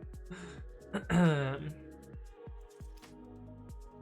sure our generation will end up making enough money in CS to retire early. The big monies were made in the 90s and 2000. I don't know. If I join another successful startup, like, I'm pretty close to there. But, oh yeah, the Windows Package Manager. Very cool. I'm excited about that. Okay. So last time I spun my wheels on building something, and I thought about how I want to do the interface for this. I was just kind of playing with commands last time. We didn't really get very far. But let's do some more drawing about how I think this is going to work. There's going to be kind of 2 parts to how I'm going to structure my cache. One of them is going to be a database component, and the other is going to be the storage component. Yep. So got our database and our storage, and there's gonna be a set of APIs that I need here. And before I was trying to like make everything just a giant bundle that represents all of the state, but I think I need to split the state into two things. So we divide our storage in half. Oh boy, that's not the right key. Divide our storage in half. Half of this storage is going to be square around this guy. Half of our storage is going to be repository storage, and the other half of this storage is going to be installed env and storage. Hey, what's up, Yevaniel Andrew? Thank you for the follow. Welcome to the stream. And if we're looking at the storage, there's you can look at it on disk with Precommit right now. It's private implementation details, but I'll show you guys what it looks like. So this is the Precommit cache directory. It's actually GC, so it's smaller. And we'll delete the patch files because we don't need those. So, but anyway, this is the Precommit cache right now. It has a database which maps all of this stuff around, and it has these repos, and inside each of the repos, well, not all of them, but let's just take this one for example. Inside the repo, it is a Git repository. Good luck, Tilda. May the force be with you. Thank you for the bits, Yevaniel Andrew. May the force be with you. And also with you. Oh wait, no. They don't do that in Catholicism anymore. Now it's like, and with your spirit or some shit. Ruining my fucking Star Wars jokes forever. Hey, what's up, Backseat Coder? Thank you for the follow. Welcome to the stream. Are you gonna be a backseat coder in my chat? We'll see how that goes. But yeah, anyway, Precommit will clone the repository, and then it'll set up an installed environment here. And so my plan for building my like giant cache shenanigan thing is that one artifact will be this Git repository itself, and then each of these installed environments will be a separate artifact. And so that's kind of where this comes into play. So you have your repository and you have your installed environment.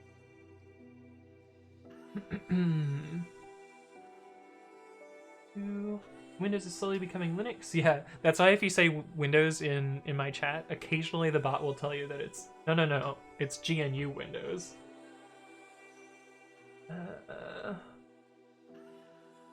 Here says Anthony follows the advice of Edgar Dijkstra. First, develop on paper before you write code.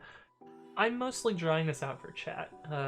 This is all already in my head. I already kind of know what I want to do here. But this is so you guys can visualize it a little bit better. Yeah, we'll say that repositories are orange, and installed environments are this hideous. Oh, fuck that color. That color's gross. Orange and blue. That's colorblind safe, right? Right? I don't know. I'm not clear.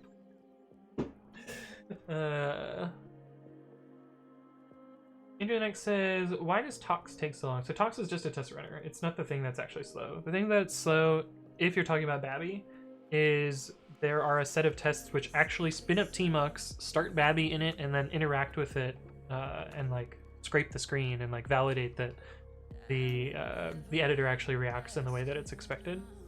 The tests are actually really cool. I really like those tests. So half of the tests are those, and then there's another half of the tests which simulate a terminal, and those ones go super fast. So there's integration tests and unit-ish. And the integration tests take about 2 minutes. That's why it's...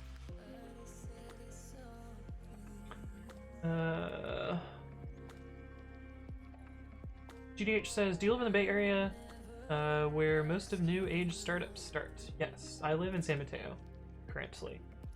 He lives in the Bay Area. It's spelled B-A-E. You mean Pokemon's chat? Well, I don't know how this started, guys. Like, why is it suddenly a meme about me and Pokemon? What is the deal there? I've never watched her stream. I don't know what does she stream? It's probably just chatting, right? That's the That's the real money maker on Twitch. Kamiko says, geez, your tests run through Tmux next level. Yeah, it's actually really cool. Let me show you one of those tests. What is a easy one?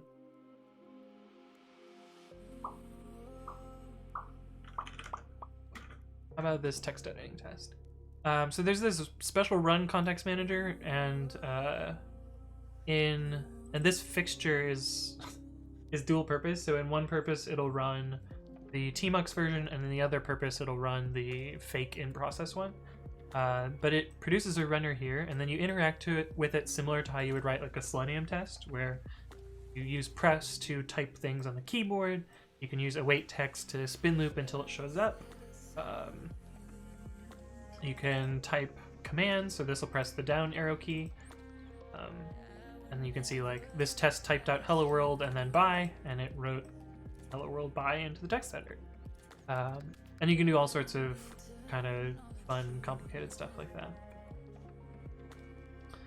That's kind of how those tests work, why they can be kind of slow. PH says, I saw a documentary on Yelp. Seems like the CEO is gonna retire early. Yeah, I mean, wouldn't surprise. He actually wanted to sell Yelp to Google back in the day, but Yahoo offered twice as much as Google, and he's like, nah, fuck that. I don't want to work for Yahoo. So he hasn't sold. I don't work at Yelp. I haven't worked at Yelp in a long time. Since 2017. But yeah, 3 years is a long time, I guess. But anyway, so back to this. So our storage is going to contain repositories and installed environments. Hard to see. And so my database kind of needs to talk about that repository storage, so I need a couple of APIs here. The first API, black, bullet point here. The first API that I think I need is to check if a repository exists in storage. So something like get repository that takes in the repo, the rev, and there's this additional dependencies field that can actually.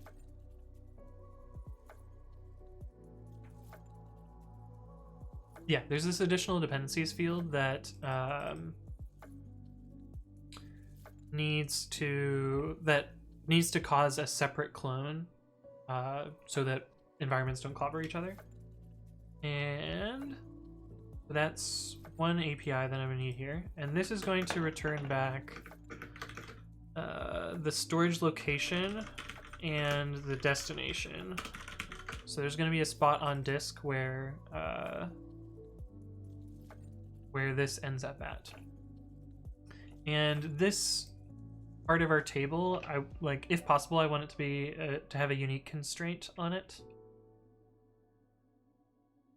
But it depends on what database engine and what backend that I end up using. That's one of the APIs. I'm also gonna need kind of a graph storage looking thing. Brush.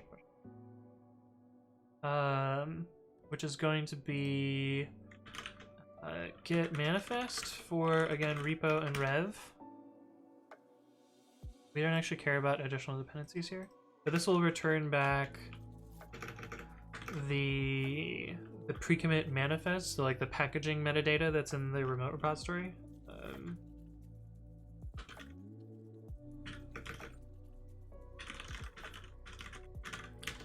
And that's sourced from this pre-commit hooks.yaml file. So if we were to color our diagram here, brush, this is a pointer into this location here. That's the first two APIs, and then we have one other API, I think. Well, these are just getter APIs. Setters as well. Our third bullet point here is the get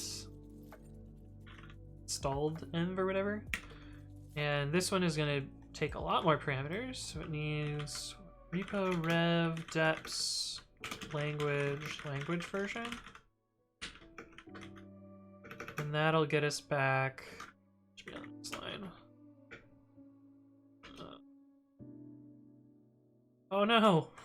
Damn it! This is why paint sucks. Repo rev deps language version. And this will be location destination. Actually, I think these will be the same for this, but and pretend they're not or whatever. And if we go back to our brush here. And then of course there's creators for those. But I think this is how this API is gonna look, kind of. Mabes. Maniac says, will it be tough shifting from Vim to Babby? Babby is very different than Vim. So probably. Babby is much more like Nano. Adrianix says, the test passed on my machine, why do they fail on talks? You're missing coverage. Run over this. This line of code here is not covered. We look at this, it says, oh, these failed. Python 3.6 is failing. Oh, this might be the test that has the rate. Oh no, your brand new test has a race.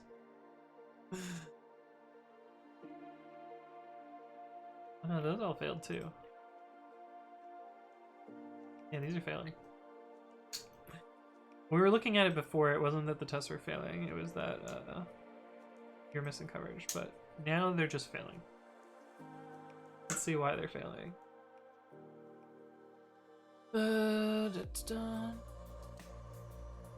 This should be keyword only.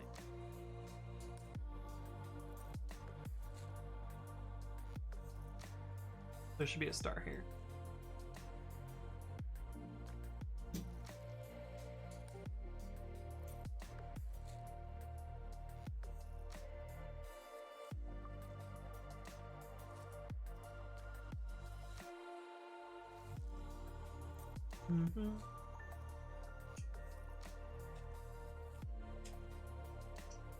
But other than that, the code part looks fine.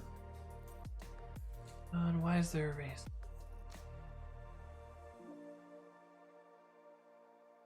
So this sorts the entire file. Reverse sorts. That looks good. Reverse sort selection. So we do shift down. I think there's a race. What did I do here? Oh no, this test looks almost the same. Oh, you, what does the unsorted file look like? DB. Oh, so this test actually won't show anything, because these lines are already reverse sorted. Hey, what's up, Michaela? Hello, hello. You'll probably need to navigate somewhere around differently to make that test a little bit better. Other than that, good. A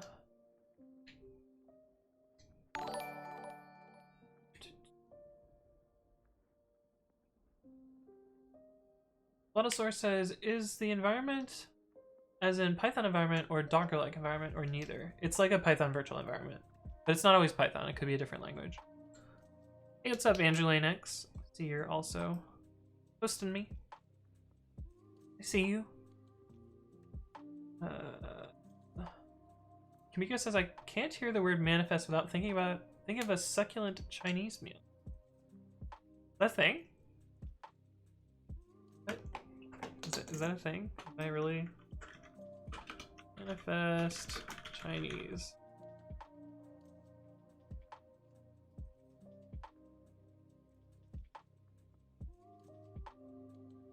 I'm scared to click on images. That stream. That's not gonna end well. Wait, how do I run the tests? You run them with talks. Peter Jensen says, how's he running Paint on Ubuntu? VM or Wine? My Linux environment is my VM. I'm actually running Windows. It's sneaky. But another way that you can do this is with jspaint.app, which is like basically Paint in the browser. pretty nifty. But no, this is like actual paint. Maniac Knock from Alabama says, it was fun hanging out and learning for you. Catch you later. Thanks for stopping by. When there's a girl out there simping for you and calling you boo, maybe you should ask her to bake you some cookies. Thank you for the bit knowledge. What am I just supposed to ask people in chat to bake me cookies? Juice, where's my cookies? No, I'm not gonna do that. That's kind of weird.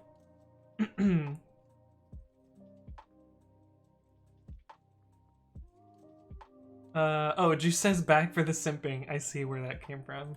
I get it. I get it. Hello, this is tech support. How can I help you? You send me. What did you send me? This is actually the same phone I have. Oh, what the fuck? Jesus. So I actually have a photo that's similar to this. It's not quite as unorganized. Mine's actually reasonably organized. A lot of dust. What the fuck happened here? Okay, this is enough of these. Enough.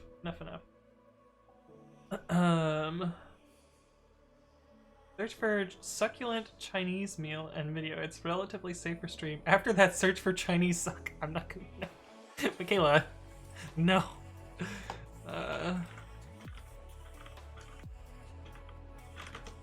What is? Oh, it's a video. Minute long. I'll watch some. It's relatively safe for stream. Are you sure? Are you sure? I have my suspicions given the thumbnail here. Okay, we're gonna not watch this on stream. We're gonna let someone else watch this.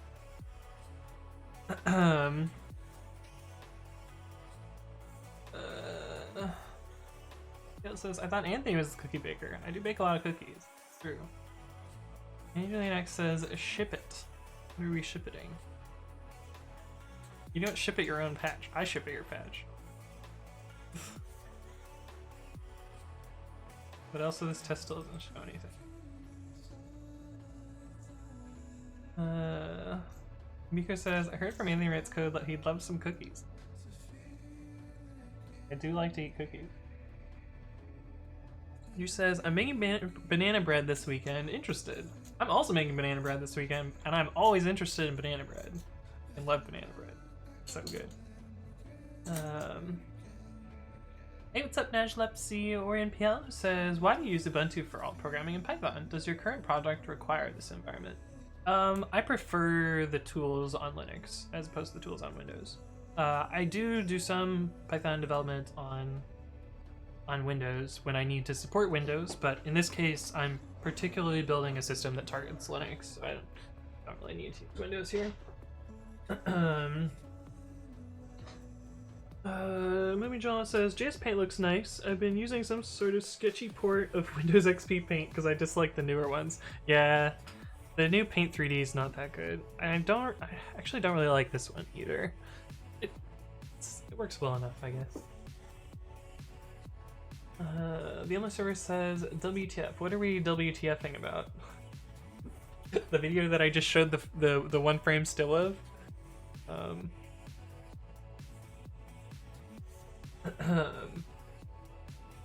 She says, what is your favorite kind of cookie?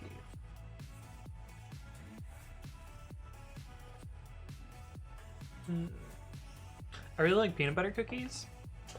I also, I think my favorite cookies like peanut butter, chocolate chip, and oatmeal all at the same time.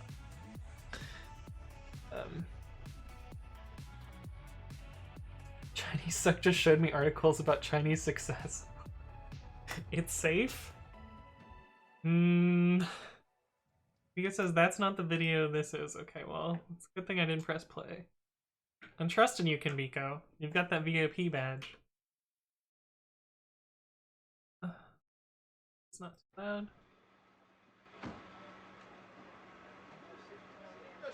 You just assured me that I could speak Look, I'm under what? Gentlemen, this is Democracy Manifest. Have a look at the headlock here. See that chap over there? Get your hand off my penis! This is the bloke who got me on the penis. Why did you do that? What? What is this? What is the charge? Eating a meal? A succulent Chinese meal? Oh, that's a nice headlock, sir. Oh. Okay, I don't know the context of this, but but that's pretty funny.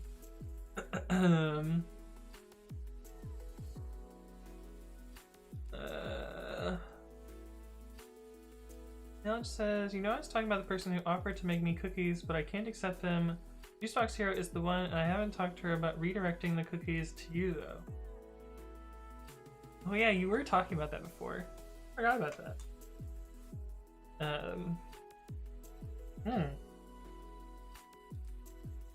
I see. I'm new to Draw says, any good place where I can learn Python? These are the two URLs I suggest. I really need to make an FAQ about this and or a video. One of them is Learn Python, which is good for like the basic stuff. I don't really like the rest of their tutorials down here, but their basics are pretty good. And the other one is realpython.org. And this is more like tutorial driven content. I actually know some of the people that write for RealPython, and there's good stuff here. That's most of my suggestion.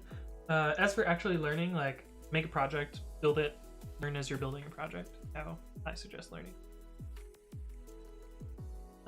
Peter says, Anthony, wouldn't it be great if on Windows you could exclusively use open source software and know that it works instead of having to leave your favorite development environment just to test if it works on Windows? Yeah, it would be nice. 256 downvote. Oh, on that video.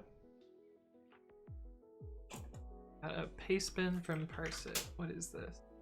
Oh, giving me a new ASCII diagram. Yeah. I like it. How are you gonna get my really ugly, scribbly bullet points though?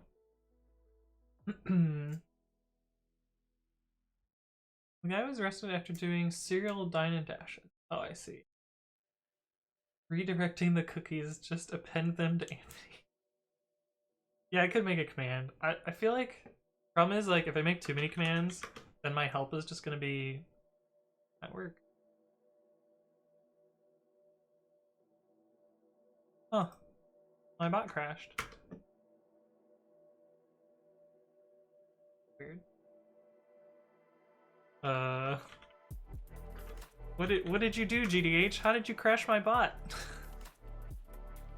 It must just not like Bay Area. It was just like, peace, bye. I'm out.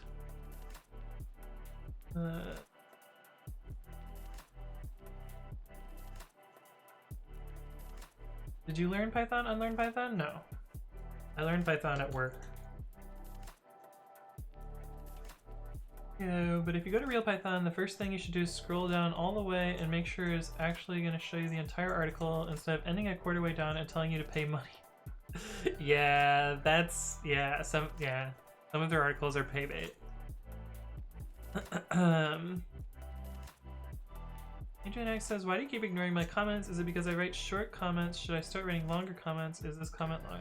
What did I ignore? What did I miss? Say, how did I run the test? I already answered that. I answered that twice. Do you want to answer it again? You can either make a virtual environment and run PyTest tests by using tox-dev, or you can run tox and it'll run all of the tests. And it's the same in pretty much all of my repositories. As I agree with what Anthony said, if you want to learn a language, first step on learn the basics, then start with some project. Yeah. Does this crash the bot? Yeah, I don't know why the bot crashed. That was weird. I had to fix the command, Michaela, because people were abusing it. So unfortunately, the /w no longer does whispers. You can blame, what is it? Panastrack? was either Panistrack or Angeline X, one of the two.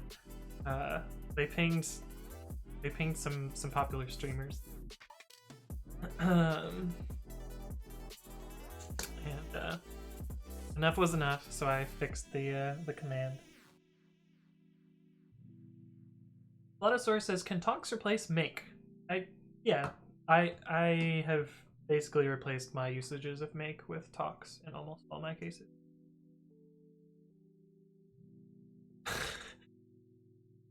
That's a repeat joke. And there's Lipsy says, "If I have a unit test that needs to pass some variables to a method which is being tested, is it possible in Python to add an attribute or decorator to set different sets of parameters for the test? Or do I have to use a loop inside of the test method?" Oh boy, do I have the video for you then. I actually just made this one like a couple days ago. If you're using PyTest. Yeah, I made it. But there's this decorator in PyTest called parameterize. I know it's spelled wrong. It's too late to fix it. But parameterize allows you to build table tests with that. GH says, "Answer my comments or I'll crash the bot again." Yeah, I don't know why it crashed. That's weird. I should have checked the exit code.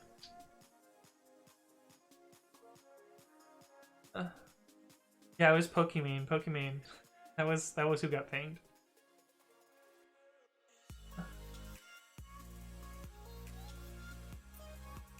Yeah, was it Bay Area? No, Bay Area seems to have not crashed it. I don't know what's up with that.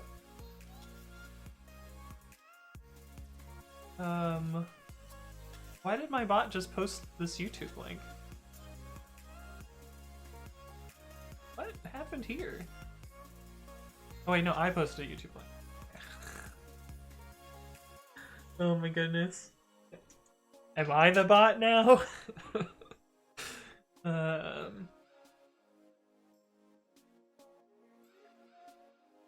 was learning unit test module. Is PyTest any better? PyTest is way better than unit test module. That said, if you're going to use the unit test module, you would use subtests.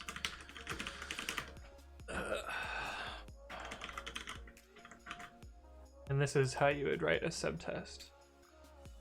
I can link you that as well. H says, "I'm Hackerman, I posted the link." Juice says, "Wait, what did you want his bot to whisper to me, Michaela?" It would have just sent whatever was shown on stream. Just a cat bot, it looks like. But we fixed the command, so it doesn't do that. Which is sad. It was a fun bug. But the subtest thing looks ugly. I'll watch your PyTest video. Cool, sounds good. Alright, we got too many damn tabs. Let's actually write some code now. What, two hours in? 2 hours in, and we're finally working on the thing that I want to work on. Okay, so I want to implement these 3 APIs basically. Oops. To simulate this, I'm going to do it in SQLite, but for the actual like production image of this, it'll probably be using like Dynamo or I don't know, whatever other database that makes sense. Dynamo will be easy for AWS. If I'm using like Heroku or something, I'll use their whatever Postgres setup. Although Dynamo is a document store, Postgres is a relational store, so I gotta figure out like exactly what I want here. The thing is with this is there aren't really relations that happen here, so a key value store kind of makes a lot of sense. And especially if I'm going to have, you know, JSON blob, a document store also makes sense. But we can write our own crappy document store on top of SQLite for now.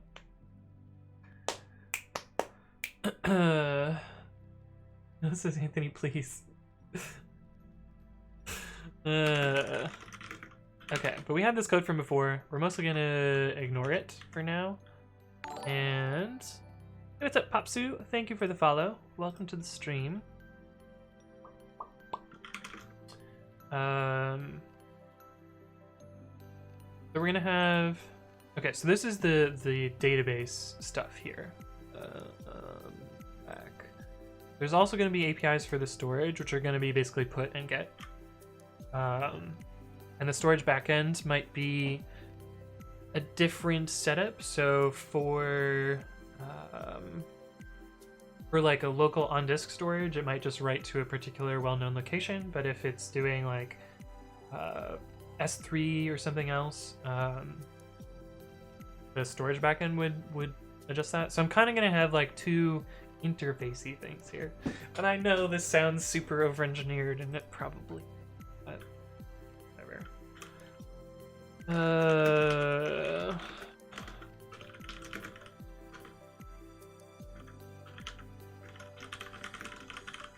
We're just gonna make a storage.py. Okay.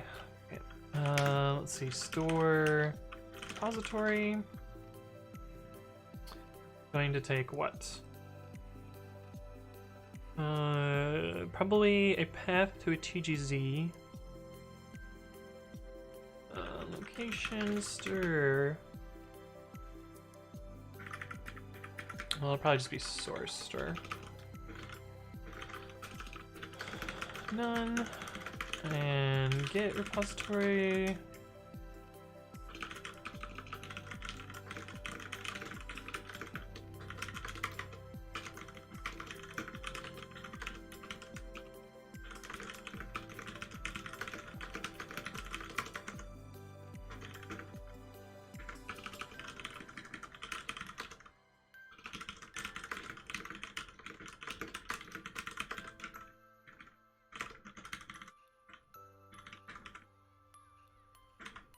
So I think this is kind of the storage API, and this will be the easiest one to write. And I can adjust this for S3 when I do that for S3 or whatever other backend that I end up doing. Bloodosaur says, "Wow, Nano is customizable. I had no idea." Yeah, there's a little Nano RC for it. Babby is not super customizable. The only thing you can customize right now is the themes, and I guess the grammars. But customizing the grammars is a lot more work. Hey, what's up, Escalivrator? Hello, hello. You've been here before, right? Your name sounds familiar. Oh, this is your first message. But you've been following for 2 days. Okay, I see. That's why it's familiar. Like I've seen a misspelling of escalator before. But yeah. What is your camera email? E-tours. Hey, what's up, Turtle Fence? Hello, hello. Okay, so source is going to be a path probably to a TGZ, and location is going to be a string that identifies it uniquely. We need that? I think so, yeah. So let's just we're just gonna have a storage directory on disk. This will just be like a hacky one-off demo implementation of this. And we'll just do this.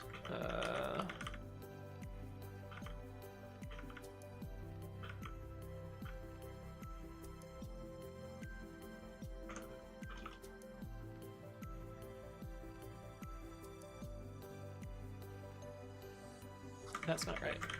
We need os.path.join, storage dir, and then that. So this will store that particular component in our storage directory.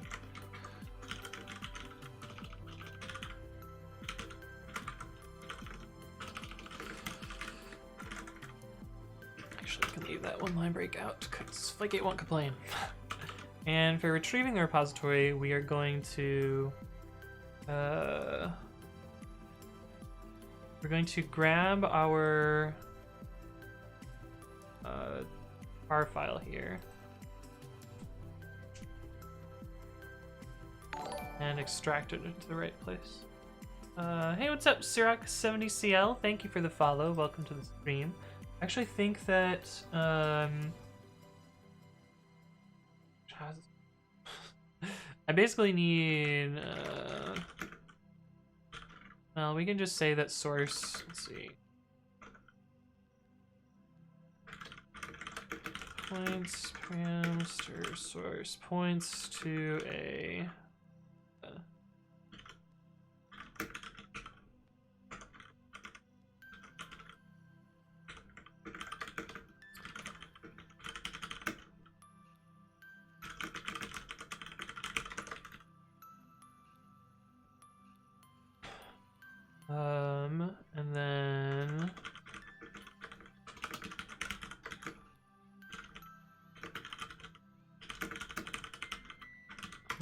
this location is going to be the same as this location here, but we'll get our insider. And param dest, location on disk to extract the stored .tar.gz. Something like that. Actually, we'll probably just use subprocess to be faster.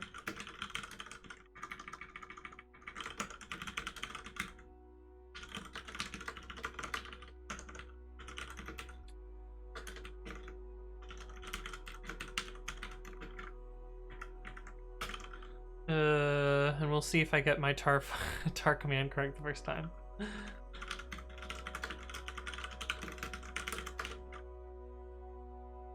My guess is no.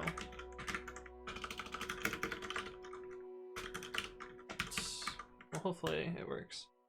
Have I got stir on dust? Yeah, you're right. It doesn't actually matter because stocks. Who cares? Documentation is garbage. But thank you, Mumi Jamala. And I actually think that store env and get env are going to be the same. So we can change this to... Actually, at that point, since it's kind of amorphous, we don't really care.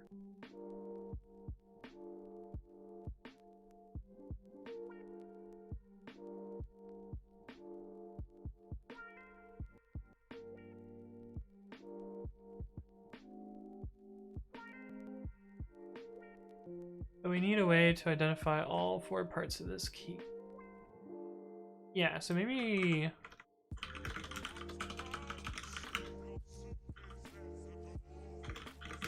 Maybe this is a better API.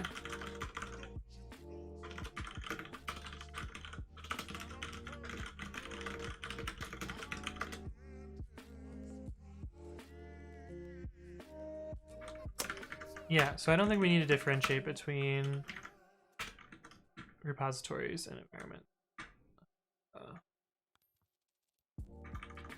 Yeah, so let's do that.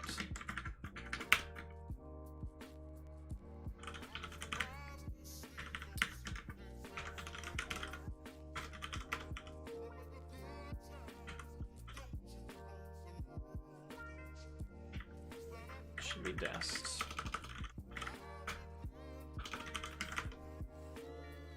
Don't need this anymore.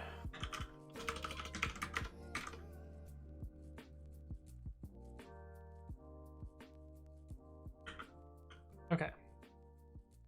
This is way simpler than I thought it was going to be. But maybe that's a good thing. Conquer and Co says, any reason for using subprocess.checkCall over .run?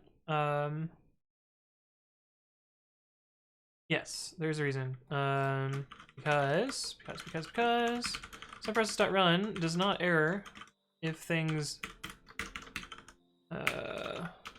crash by default. So here is a command which will exit non-zero, which should be an error.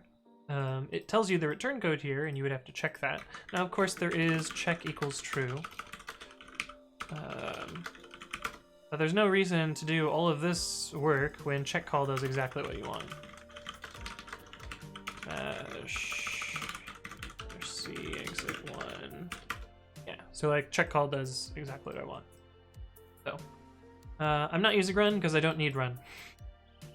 I want the behavior of check call, so that's why I'm using it. I realize that run is newer and it is a more flexible API, but I don't need the flexibility here. If I needed the flexibility, then I would go with run. Like if I was capturing the output, or I wanted to inspect the return code and not just error when it failed, I use run. If I need to send input to the command, I would also use run. But I don't need to do any of those three things.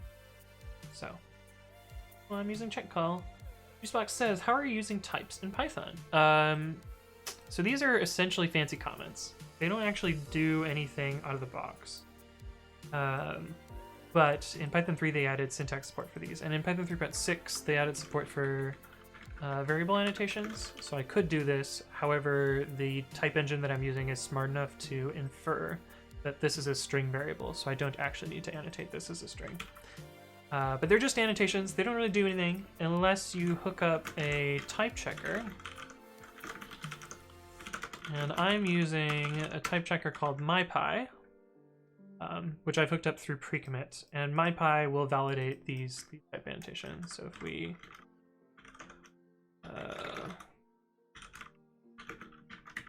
sorry, give me 1 second. And then activate, yes. I'm just making it so when I cd into this directory and cd out of it, it activates the virtual env. Also, cd minus is a great trick. If you don't know cd minus, this will cd to the previous directory you were in. So if I needed to suddenly work on a YouTube video for a second, cd into the explains directory, but then I was like, oh wait, but I want to go back to work on the builder, you can do cd minus and it'll take you back to your previous location, which is pretty good.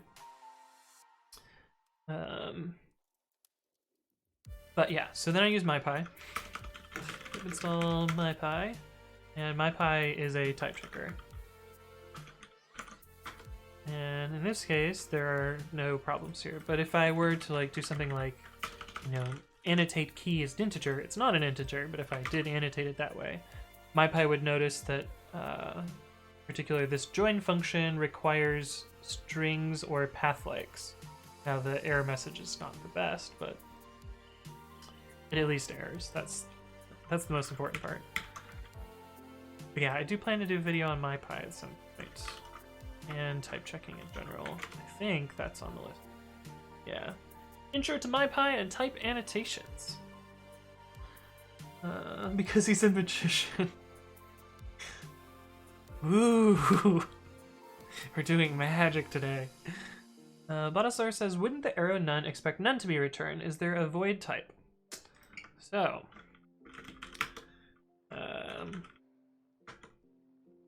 I will hopefully be able to convince you that every function in Python does return none in some way.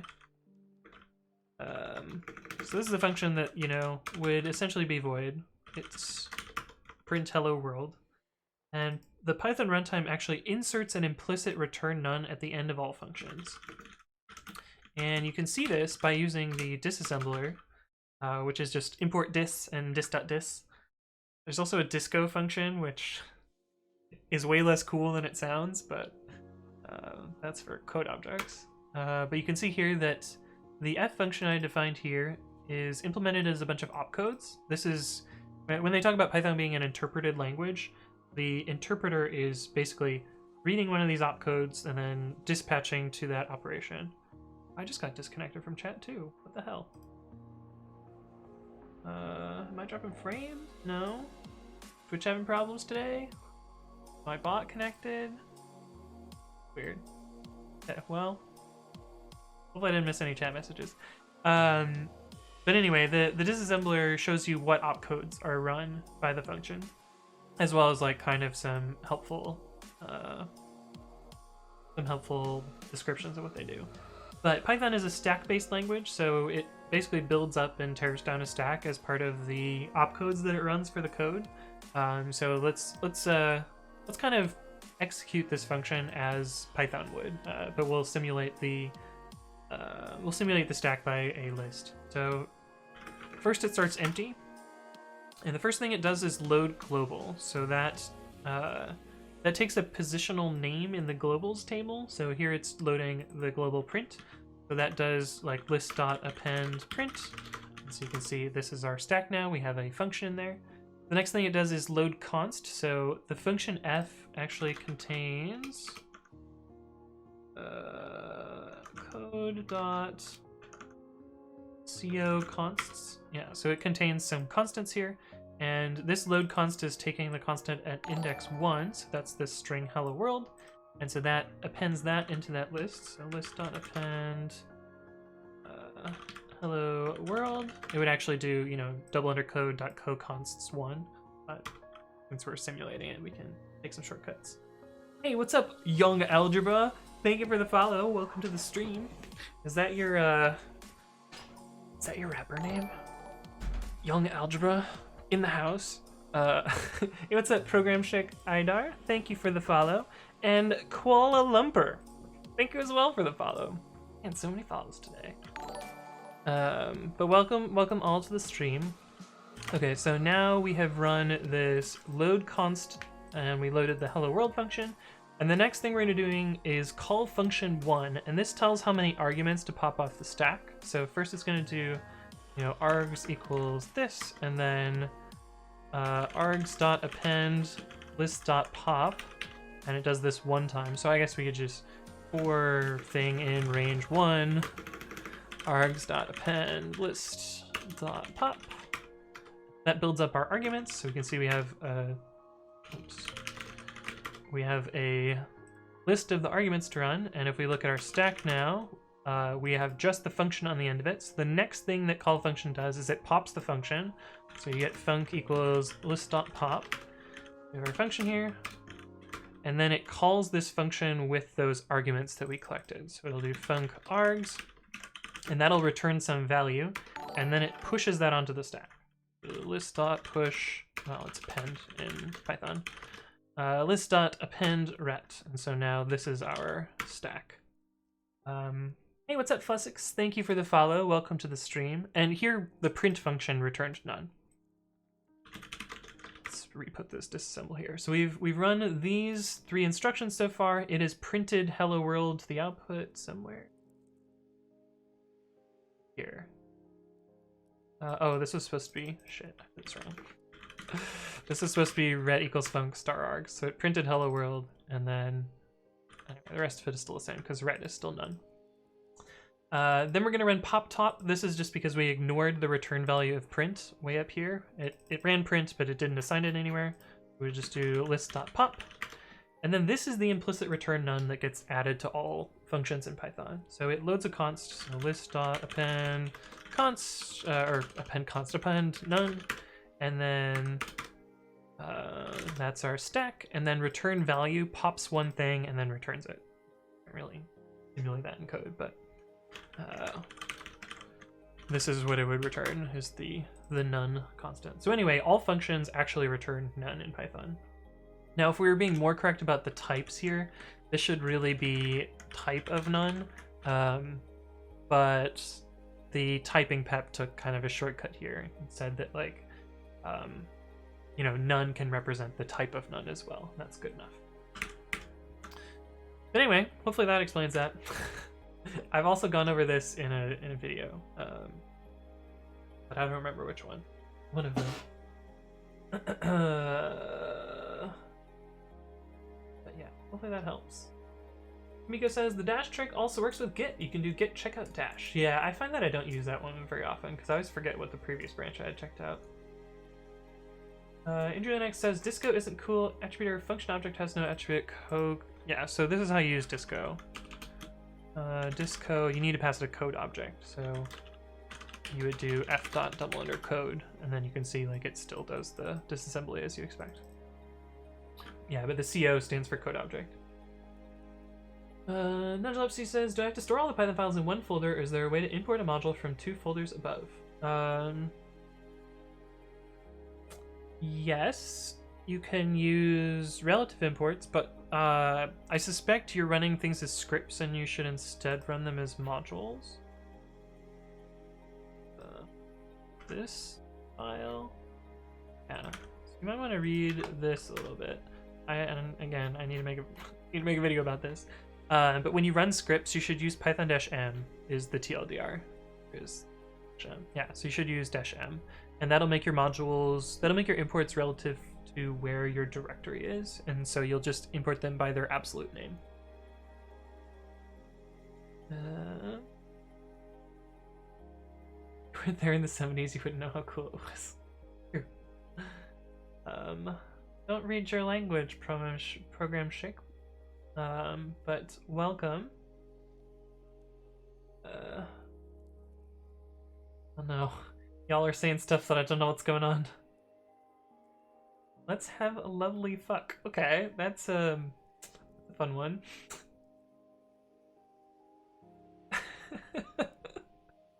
I'm not a mod, Sip says Juice. I was told. Wait, did somebody at work tell you not to abuse your powers, Juice? What are you trying to get me to translate? I'll put it in a Google Translate for you. Correct. Read the chat a little bit. I do read the chat. I was just in the middle of explaining something. I didn't want to get distracted. But I usually do spend a lot of time reading chat.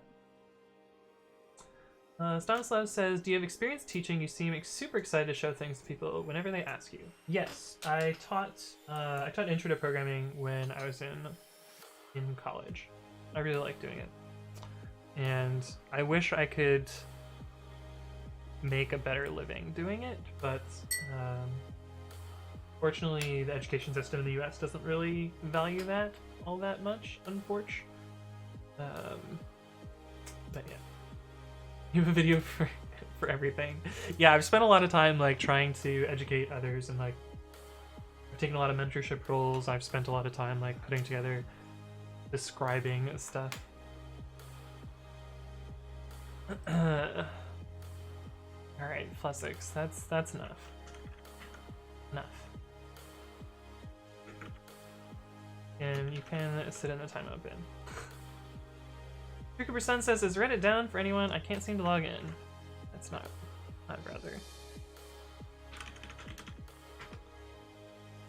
News work for me.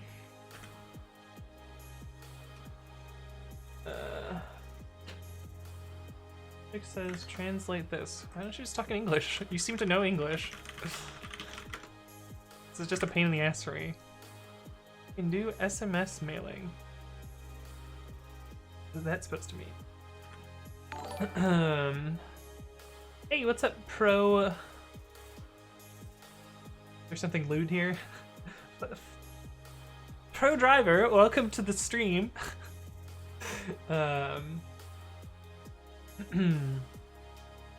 Alex says, it looks like you need a mod. Oh, Juice said Morals told me not to abuse those powers.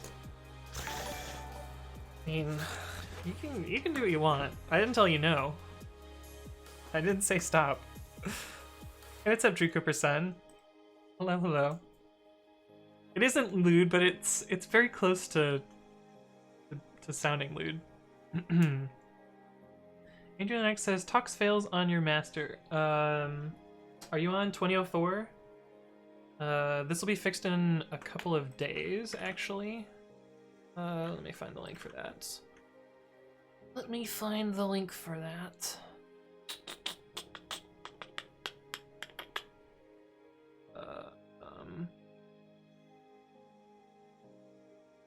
I reported a bug to Ubuntu about this, and they have finally fixed it, and there'll be a new release of the Tmux package with a fix to it. But basically there was a bug in Tmux that I reported last, like, in November or something.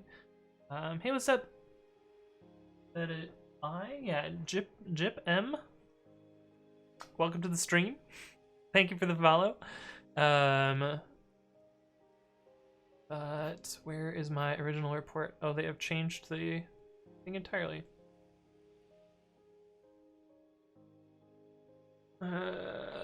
Original description. Yeah, I filed a bug on Tmux in November about a regression in pane splitting. Not to be confused with the Pokemon move pane split, but anyway. Fucking hate Lockbot. But yeah, this got fixed in Tmux, but Ubuntu pulled an old version of Tmux when they released. So I was like, hey, it would be nice to fix this. And so they backported the patch, and I verified it this morning, and it does work with Babby, so the test will be back to passing once you're running. Where's the version? 3.0a-2 Ubuntu 0.1 will have the fix for that.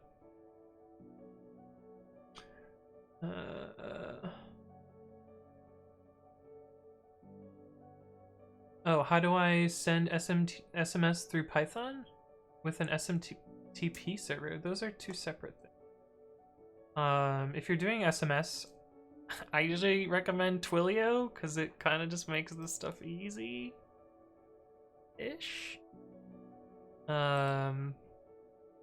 As for SMTP, there's a built-in SMTP library that works with that. Is Pokimane still a mod? FUSCA is what the VW Beetle is called in Brazil. Oh. Oh. Okay, cool. You're okay with Jip M, but not Fusca. What the Fusca? I was not sure. Oh, is it pronounced like Fusca? Oh, so Pokimane's no longer a mod. Rip Pokimane.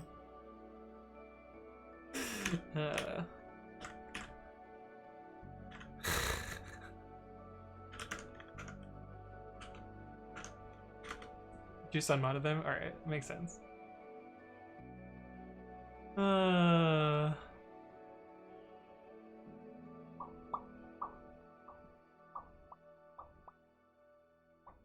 Anthony, you kind of look like Tobey Maguire from Spider-Man 1 through 3.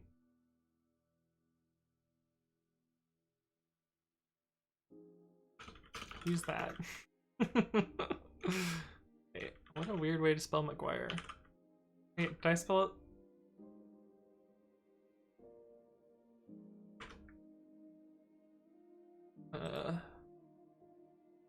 Like this dude? Do I? Press X to doubt. But sure, if that's what you want to imagine me as, go for it, man. Because since I was thinking a cross between Randall Monroe and Gary Bernhardt. And she says I did about 1 minute ago. Oh. What a weird way to spell Toby. Yeah, with an E. I also think Maguire is spelled weird too.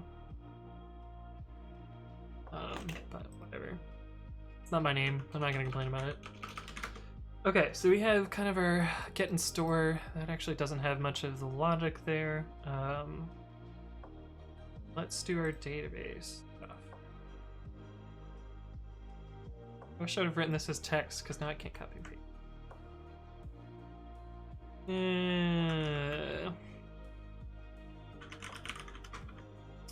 What do we got? Git repository, which takes reposter, revster, and deps sequencer.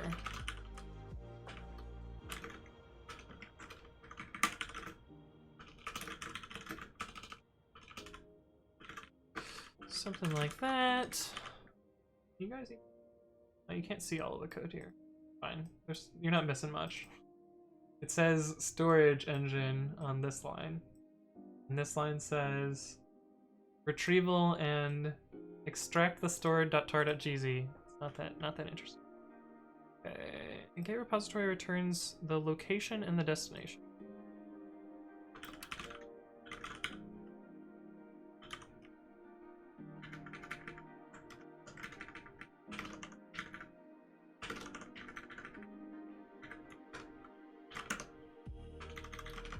And git manifest for reposter, revster, nothing else, just repo and rev.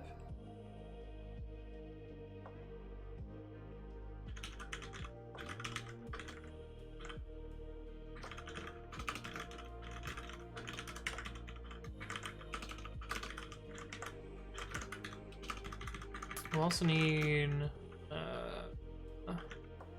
add repository, and I'm realizing there's going to be another field here for like image version, so let's just do that right now as well. Image version stir repo stir rev stir deps sequence stir, and we also need location. This is actually storage key.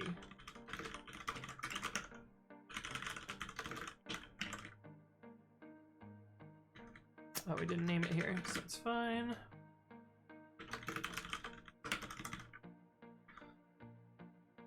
Edit manifest and add manifest.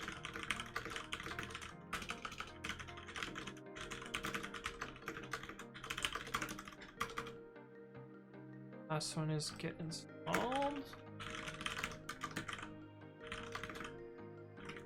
Has a lot more fields.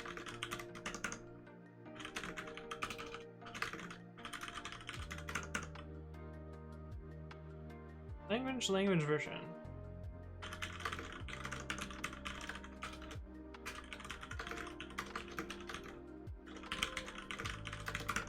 Okay, so those are kind of the APIs that I'm gonna set up here. Miko says, "Time to drink water, please." Yeah, I'm basically out of water. So I'm gonna go get some more water. I'll be right back. I'll see you guys in a sec. This button.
Up, yo.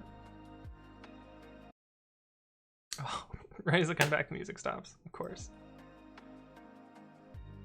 Back.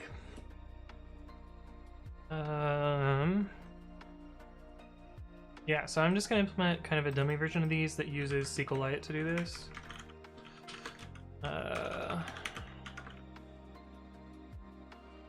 And we're just gonna we're gonna always initialize the schema for every single one of these, just to make the code simpler for now. But this is kind of just like a hacky implementation. Oh boy. With SQLite 3.connect, we'll just write to. I've learned if I name this .SQLite, the tab completion works better in the terminal.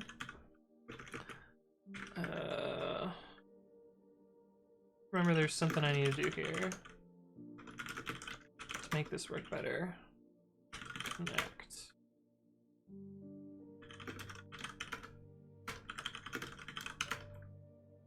With contextlib.closing.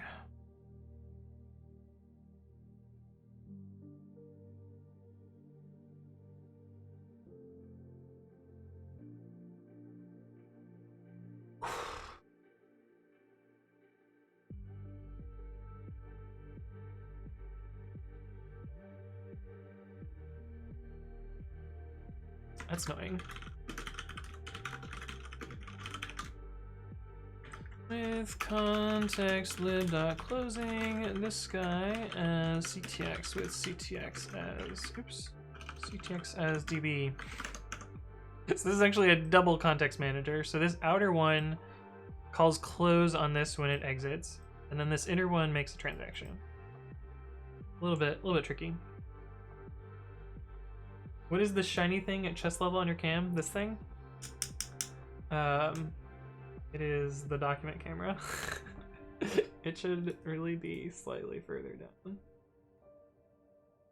How can we no longer see? But now this is blind. Because I are the professional streamer. Oh. Damn it, now you can see it. Close enough. Fuck it. This is why keyboard cams are stupid.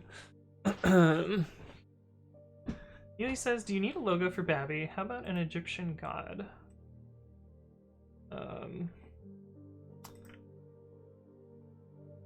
Oh yeah, the baboon. Yeah, I think we talked about this at one point. I probably will make a logo eventually. Chad actually had some ideas for a logo for it. Crouched with an erection. Oh, I didn't even see that. It's because my camera's in the way of it. Whoops. Oh, that's getting clipped. GG me, I guess. Alright guys, well, it's been good streaming. I'm now banned. Thanks for showing some art on stream. It's good.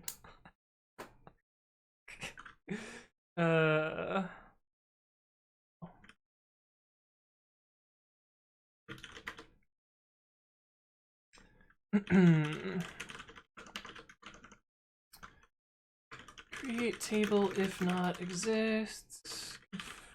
No, it's not called configs. Music stuff again? Oh, I closed the tab with the music.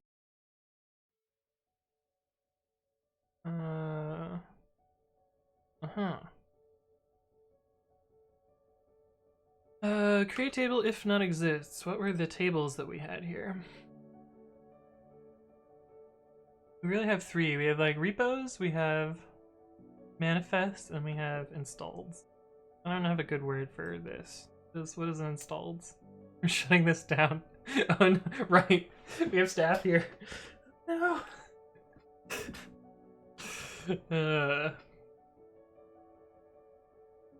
Best beyond my best behavior. Maybe I'll call this Ems. This name sucks.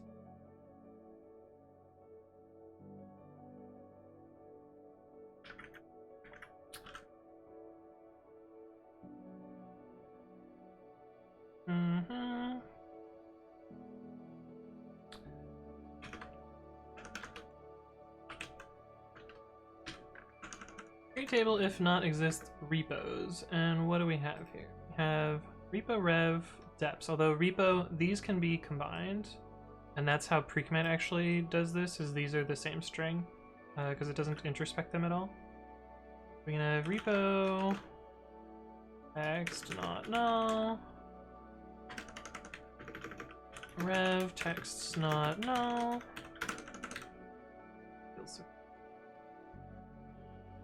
Location and destination.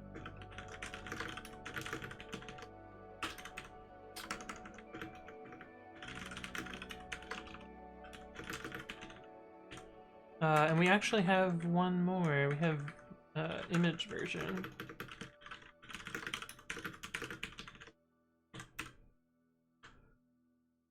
And then, I don't know, to do create unique constraints on destination. And how do I do primary key? Primary key will be image version repo rev. So that's one of the tables. My Fox says you're on thin ice, Anthony. Yeah. Twitch cop. That's a good emote.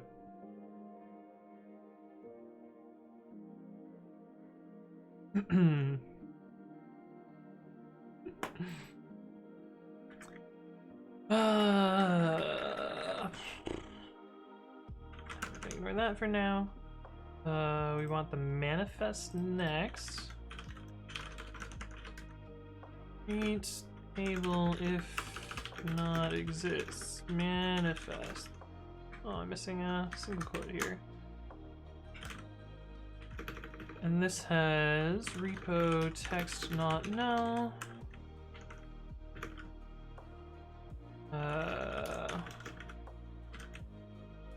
Does this have image version too? It probably should, because I could think of a way where they differ. So let's put that there anyway. Image version.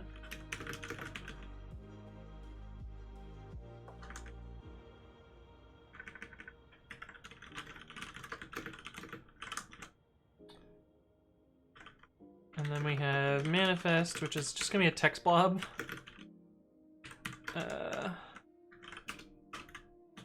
Comma.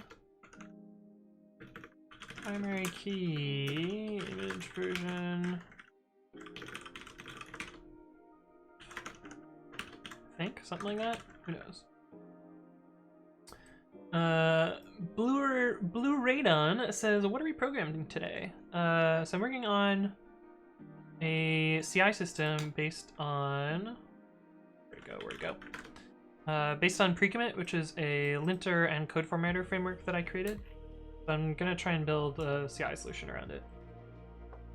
The TLDR for Precommit is you set up a config that tells what tools to install and what versions, and it knows how to manage Git hooks, but this part's optional, and it knows how to install those tools and run them against your files to, you know, fix them or format them or whatever you want to do, or check them. That's what we're working on today. Knowledge says, so when is Babby going to get image support? I want to figure out how to get image support for my chatbot, because I think it would be really cool to render emotes in the terminal.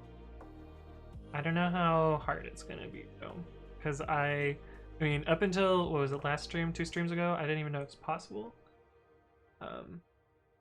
There's some wizardry that is possible, apparently. That'll be for another stream. Gonna need Arch for that, caps. I thought we showed it working in GNOME terminal images W3M.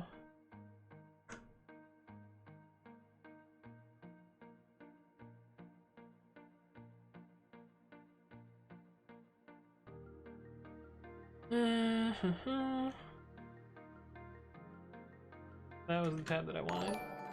Yeah, this looks like just normal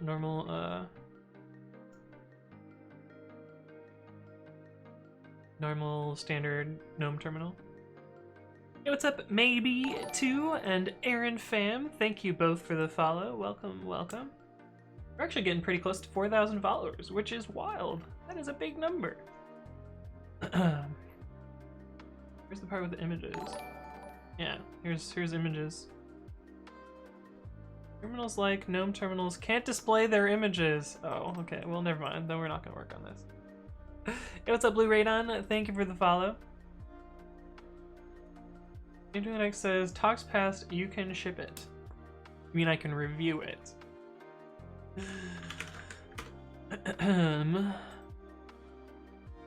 Very sort. Oh, I'm gonna have to rebase your branch. Grumble. At least you didn't do it on master. You twit face, you. Hey, it's your name. You signed yourself up for this. Forwarding this argument along. So why is it defaulted here, but not defaulted up here?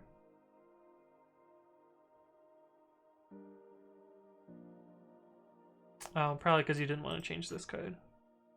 That's fine.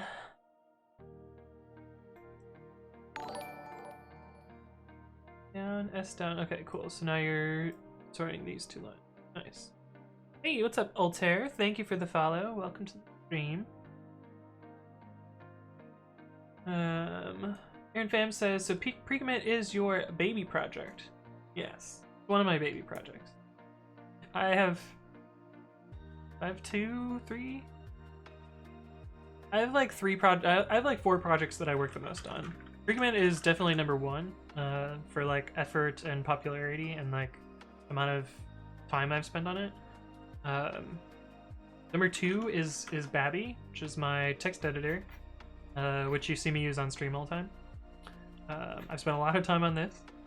And 3 is probably PyUpgrade, which is a syntax upgrader for Python. I've spent a lot of commits on this thing, and probably 4, and it falls off from there, is probably all repos.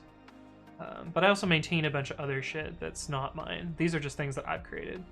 But like, I'm a maintainer of PyTest, I'm a maintainer of Talks, I'm a maintainer of Dead Snakes and PyFlakes and PyCode Style and Flake 8 and the SAS bindings for Python and a bunch of other shit, but I do a lot of stuff. But yeah, Precommit is definitely my baby, my first baby.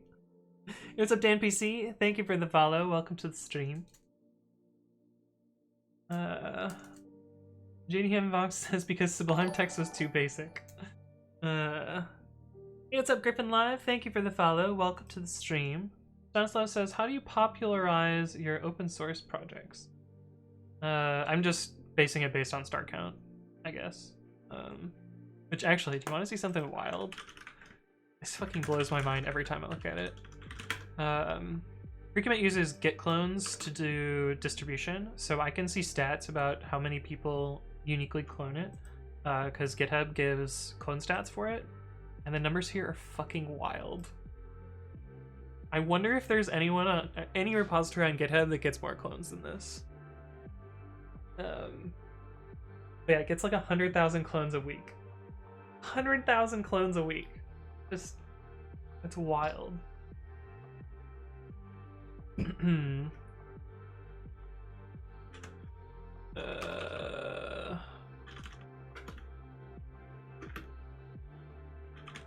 gonna give me it hurts. Not the like per second.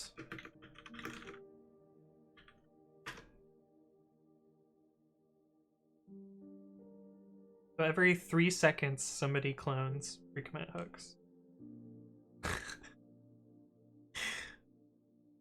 Every 3 seconds. That's... Oh, it's 2 weeks, so every 6 seconds. Okay.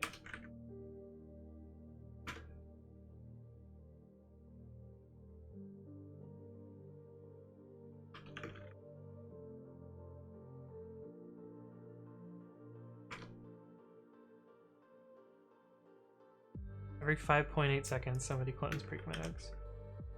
Wild. Griffin Live says, are you a freelancer for a living, or do you also work in a company? So I used to work at Lyft. I was laid off a couple weeks ago. So for now, I'm working on my own thing. Just to work on my own thing. Because that's what I want to do. What I'm doing. Stanislav says, I meant, how do you make them popular and bring them to people that can potentially use them? I don't know the answer to that. I don't know how to make things popular. Unfortunately, it seems like a lot of the Python community operates on Twitter, and so a lot of it is just like shilling your shit over and over on Twitter, which is exhausting and annoying. But some of my stuff has kind of, you know, received adoption organically. Like Precommit is a good example of that. Like, I haven't really spent much effort to like shill it, so to speak. Like, I haven't given a talk about it. I haven't like, you know, written a blog post about it, like nothing. But I mean, I use it all the time, and so you guys see it on stream. Other people have given talks about it, but I like with Precommit, I think it was one of those things where like it was so useful that people were excited to tell other people about it and like adopt it as their workflows, and then it kind of spread that way.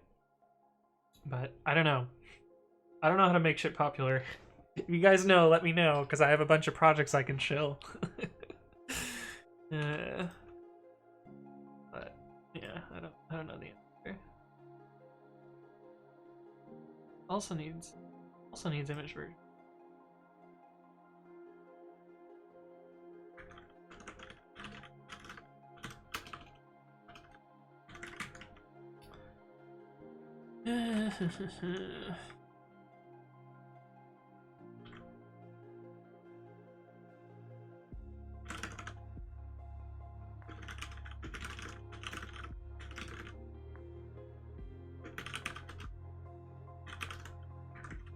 These should go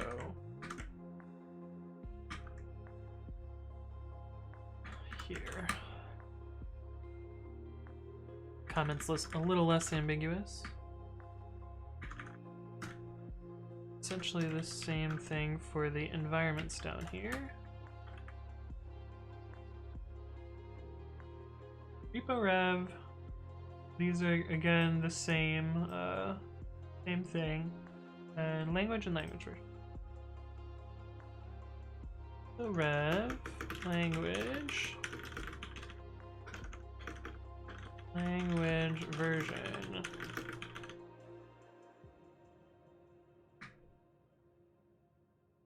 Okay, so that sets up our databases. These retrievers are real easy.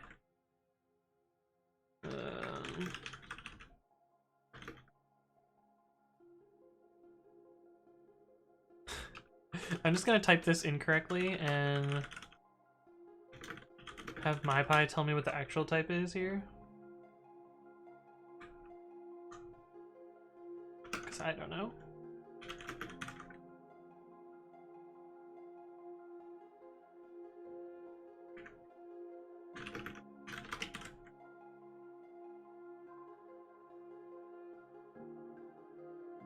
Maybe this can just take the database. And again, I don't know the type here, so I'm just gonna let MyPy tell me.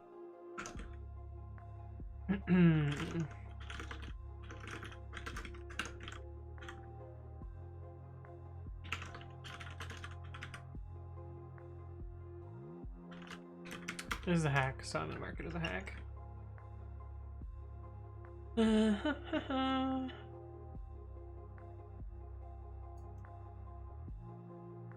Yeah, so interestingly next, that error is because something is group writable, most likely, if you're on Ubuntu.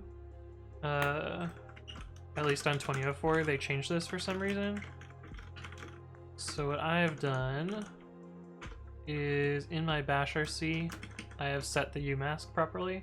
That way things end up being 644 instead of 664, and 755 instead of 775 for directories. But I still don't know why this changed, and I have not been able to track it down yet.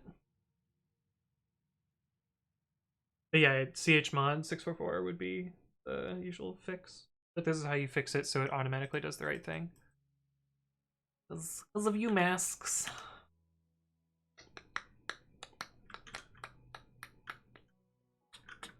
Yeah.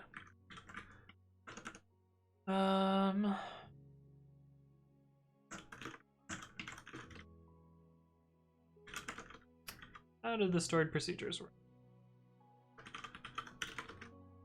Results. Not fetch one. Okay.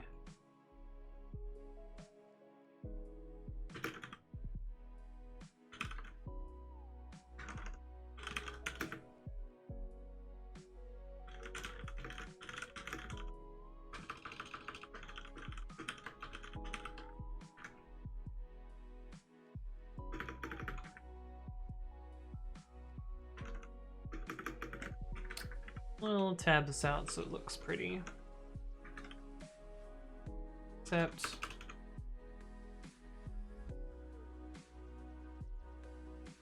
oh no, we won't. This is gonna look ugly no matter what. Where?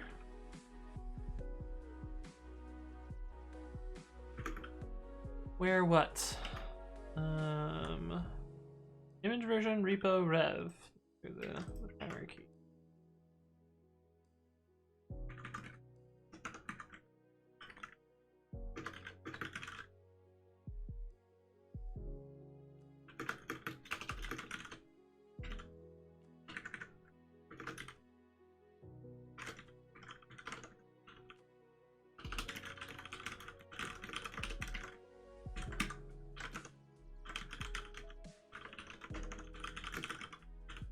Oh, we probably don't know that. We can just do return.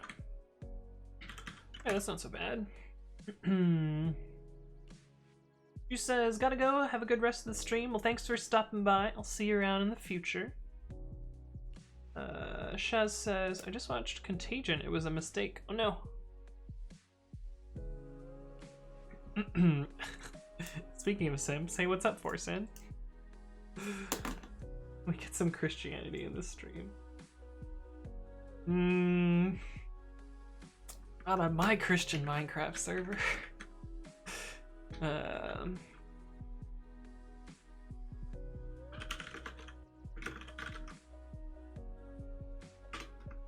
Oh boy. Not what I want to do. That's what I want to do. So this is our insert. db.execute.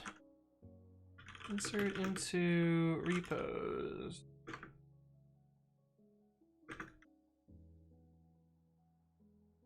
Two, three.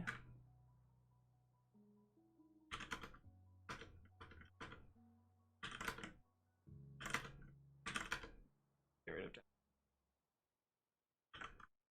1, 2, 3, 4, 5. That's 6. I can't count.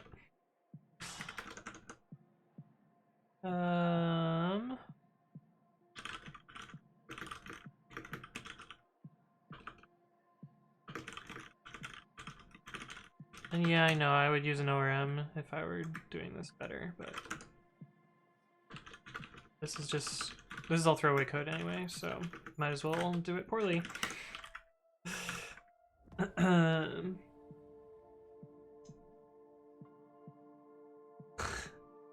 Did he just call me a simp? I think he implied that. Yes, he's actually right. Oh boy. Yeah, we're running some SQL today in Linux. Hey, what's up, PowerX FPS? Thank you for the follow. Welcome to the stream.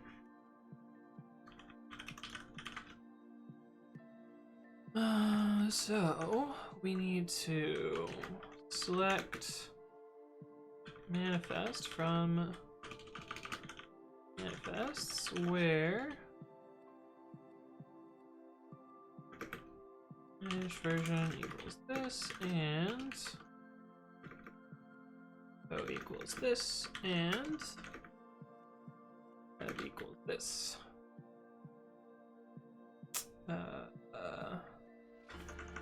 With image version repo rev.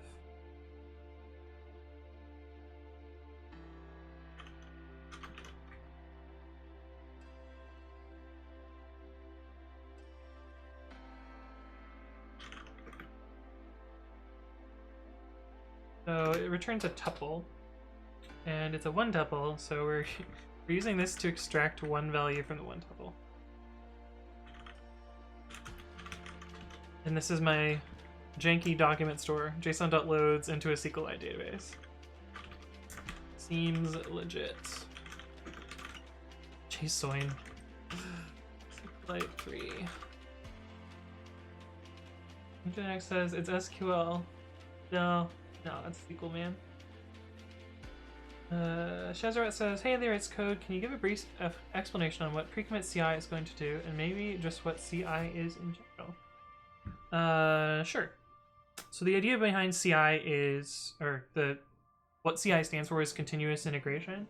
The idea is that whenever you make a code change, you want to check that it's valid, and maybe perform some actions based on it. And some examples of existing CI systems are like GitHub Actions or Azure Pipelines or Travis CI or any of those sorts of tools where it basically responds to triggers of code being pushed and then runs tests or linting or other stuff based on that. And the idea behind pre-commit CI is pre-commit is a very useful tool for running linters and code formatters and stuff. And it's very convenient to use it. However, running it correctly is kind of difficult. Running it in the most optimal way is kind of difficult because you want to be able to cache your installed stuff so you don't waste a bunch of time and IO and disk or whatever doing that. So you want to be able to cache all of your installations. And what else? And you want it to be easy to set up. You don't want to have to copy paste 50 lines of YAML to make something happen. And so what pre-commit CI is going to be is essentially you already have a pre-commit configuration. That's all you need to run pre-commit CI. You don't need to set up anything else. And it will do the caching properly. It'll run it as quick as possible, and you won't need to configure whatever tools to do that. It'll just kind of work. And it will have additional features that are, better than just just using GitHub Actions. Things like when it makes code changes, it'll commit them. It'll have an option to commit them directly back to pull requests. So when once a week somebody swings by and makes a pull request and doesn't run the fucking hooks on pre-commit, the CI system will just do it for them. And another part of it will be like a dependabot like thing, which auto updates your configuration periodically. But yeah. Anyway, that's kind of the TLDR. First one says, I hate how Anthony can just type away and I have to look at the docs for pretty much everything I do. I've opened up older code that I've written before where I did the same. Like I looked at the docs and figured out how this function works and like what the return values look like. So I'm copy and pasting past me here. So it's not all just like in my brain, but at least I know where it's coming from.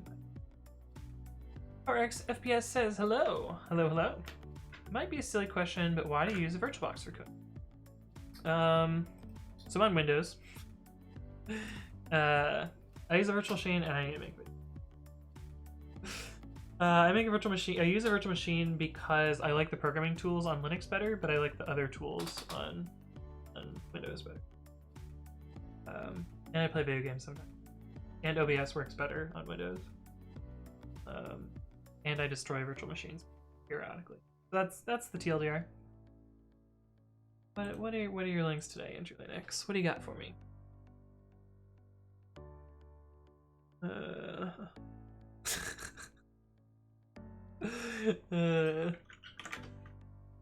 Just so there's no confusion, you pronounce Microsoft's new package manager WINGET like the G in GIF.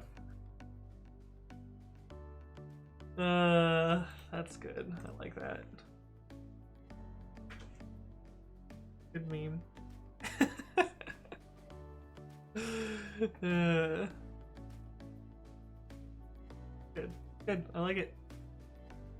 I feel like this is a repost though, because I feel like I saw someone else say the same thing and it was like hundred or like thousands of hearts. Oh well. Next says, check if we already exist. Oh yeah, this one. Yeah, so in pre-commit, it does a cache retrieval.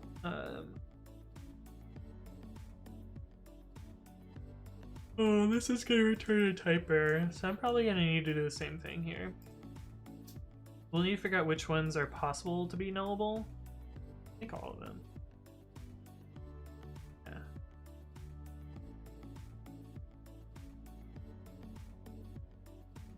Yes, all of them will be nullable, so I'll need to figure that out.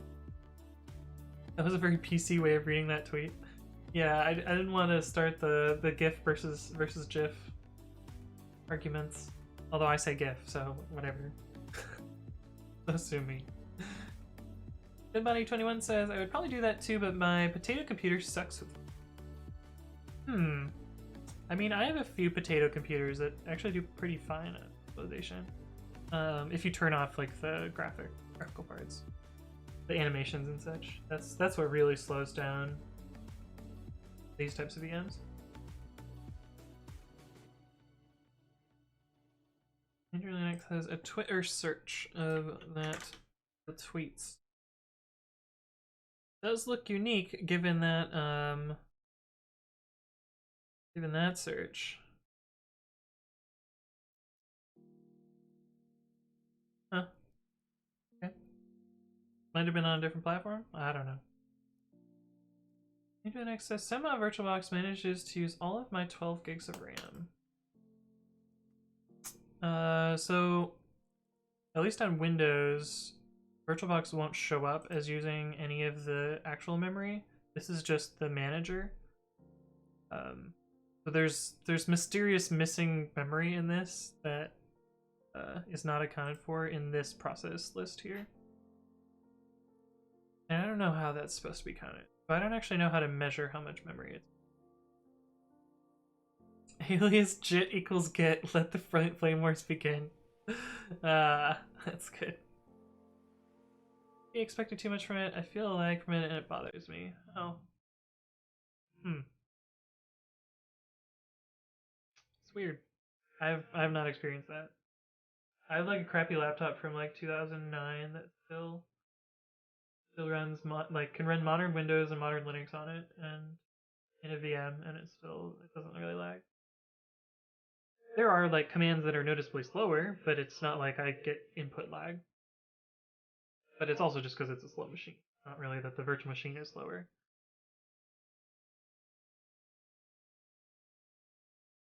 Okay. Let's finish these off.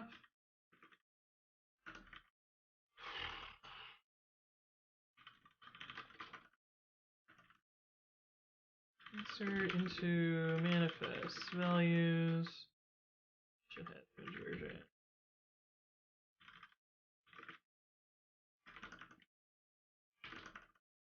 Oh.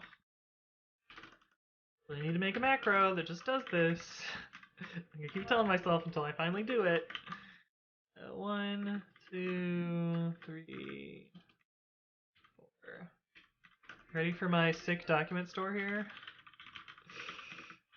JSON.dumps manifest. SQLite, it's now a document store. I did it, Mom. I didn't make a setter for this. I'll make another function.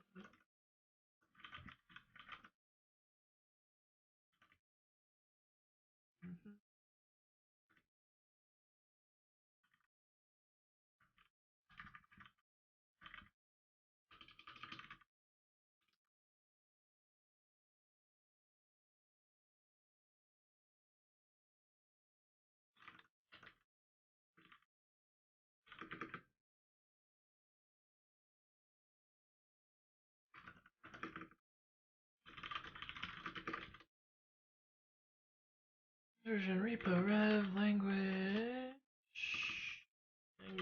version, and I expect this will have to be nullable, and the Git repository will also have to be nullable.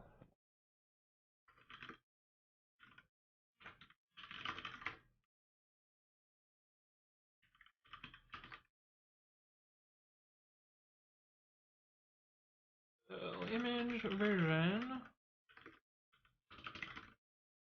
repo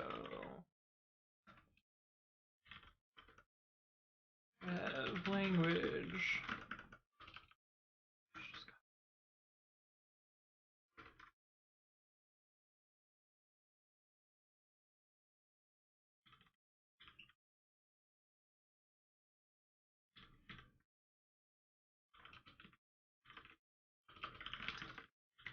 Realize that was dumb of me.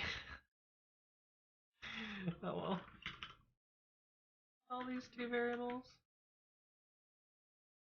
Storage key and destination.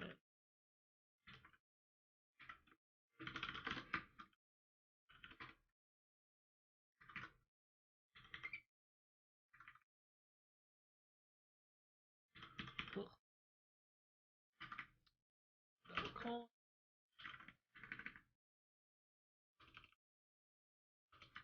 Alright, how many values do we have here? 1, 2, 3, 4. Wait, what the fuck happened here? 2, 3, 4, 5, 6, 7. 5, 6, 7.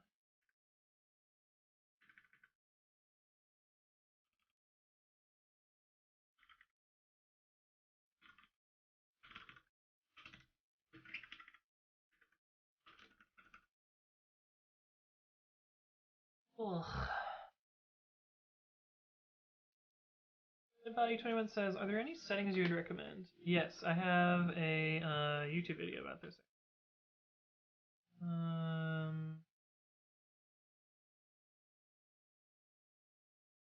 This one. If you want to check out my virtual machine setup, that's this one here. Griffin Live says, is this Python object-oriented programming? I'm not really doing object-oriented programming here. It's mostly just a bunch of functions. Joe9009 says, what editor is this using? We have a command for that. This is my own text editor that I wrote from scratch. Was it a good idea? Maybe. Manual formatting. Yeah, you got me, Mindful Fox. I'm doing a bit of manual code formatting here. The observer says, what does the question mark do in SQL? So this is a prepared statement.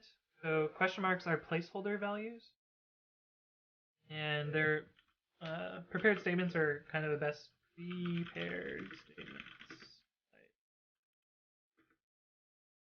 Prepared statements are kind of a best practice because it avoids SQL injection problems.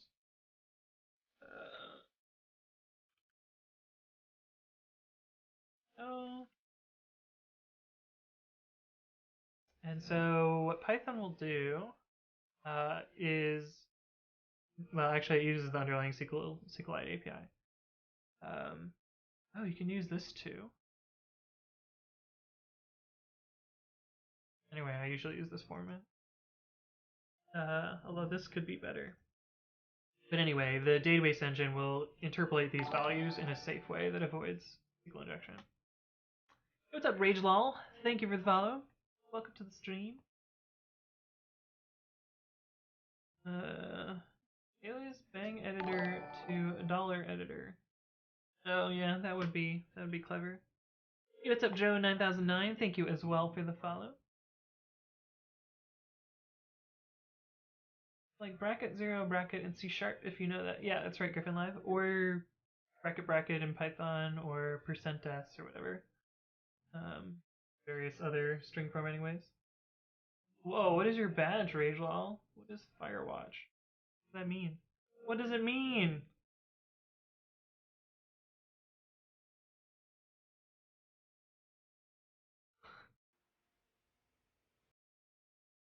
Firewatch is an adventure game. How do you get a badge for a game? How does that make sense?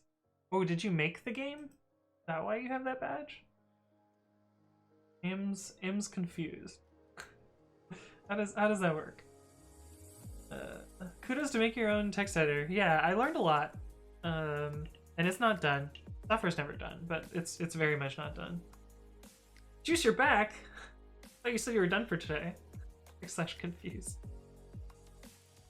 It was a Twitch crate badge. They removed it. I lied. Liar. Well, welcome back. God, my posture is so bad. Let's try and fix that. We'll stand up straight, be a normal person that sits at a chair and doesn't slouch and their legs up on the desk. Okay, I can close some of these tabs. I can close a lot of these tabs. Okay, cool. Back to here. All right, but I think this is the API that I want. We'll see what this. Get a standing desk. Yeah. The problem is, my setup is not super compatible with the standing desk right now, and I don't know if I could find a standing desk that is this wide, this thick.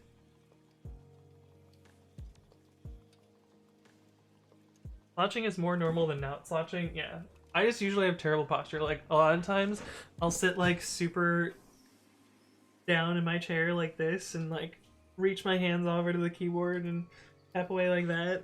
That's one of my common positions. Sometimes I'll, especially if I'm like playing video games and watching YouTube, I'll prop my feet up like this and sit like this. Sometimes I'll put my keyboard on my lap, which is really bad. Other times, and this is how I was sitting a second ago. Other times I will sit with my knees up on my desk like this and rest my hands on my knees, which is actually great for my wrists, but it's terrible for the rest of my posture. But yeah, I'm bad at sitting in a chair. Hey, what's up, that trash boy? Thank you for the follow. Oh, you're not a trash boy. You can be a normal boy. Welcome to the stream. Right as I was talking about having good posture, I almost immediately fucked it up. There's a dev on my team that puts his feet up on his at work.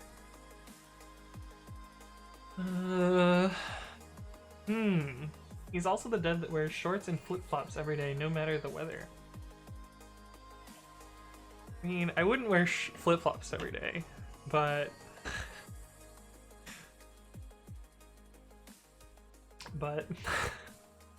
does he have long hair? What prompted slouching to be the default position for relaxing in a computer? Do you wear shorts all year long? Not always, but if it's not too cold. Mime Fox says keyboard Kinesis keyboard wins. So the brand dude that talked to me said that I should practice off stream for a while until I am decent enough at typing with it that I don't just like completely fucking embarrass myself. So my plan for that was to set it up in the other room and connect it to my laptop and practice on that. And once I felt comfortable, then I'll hook it up in here, and then we'll do our hashtag sponsored stream. It'll be cool. Fox says, did they fix the build quality since the Linus Tech Tips review? I don't know. We'll find out. Juice says, oh no. Oh no, no, no. Oh no, no, no. Mostly Not says, just curious here, in that last function def, do we care about the order of the values inserted into the database? The order is different from the function arg list. Fuck. Yes, we do. Thank you. You are very helpful, and it would have taken me a long time to debug that. Why we got Twitch chat. But yeah, thank you for that. I screwed that up, Mostly Not. Yeah, they should have been the same. I like how they're all strings. If I was being really cheeky for this, we could just do this and just put values here, and then I wouldn't have to repeat so much stuff.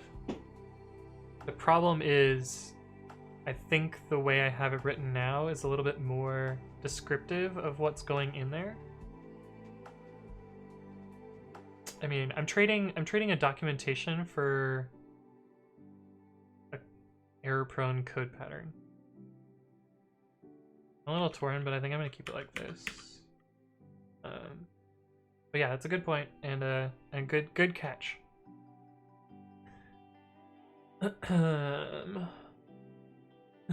Yay, indeed, we fixed it. Whoops. Indonex says, are you the one that I asked about shared clipboard? I do configure shared clipboard. So it might have been me. You are? It was fixed in an update. It works fine for me. Mindful Fox prefers the multi-parameters. This one? Yeah, I like this one better. Even though it causes bugs. But okay, so we have those APIs. Now we just kind of need to hook all this shit together.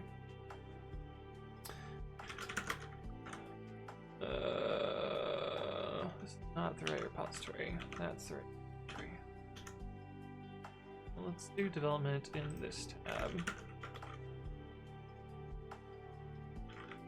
Import storage and import data store, and these are temporary module names. I'm probably gonna actually do proper modules at some point, but I just wanted to get something working, Okay, let's see what we got here.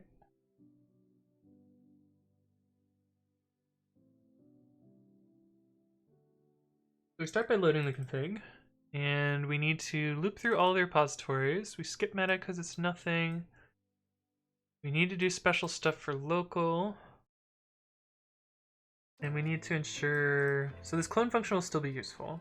We'll be able to do that.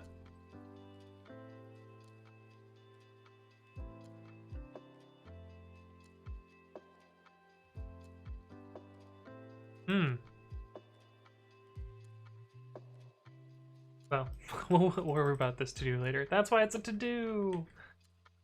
Do about on-disk clones. Okay, we don't have that.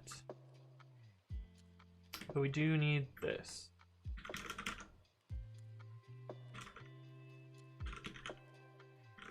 Data store, that's what it's called.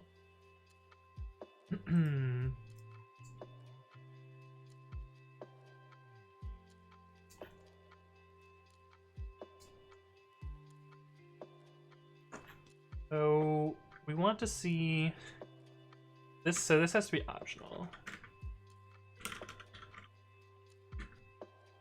I believe this returns none. Try it.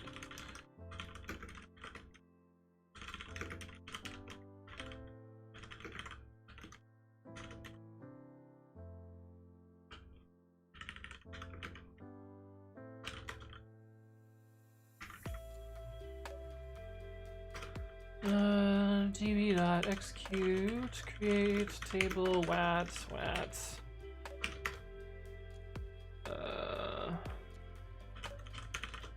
Select start from wat.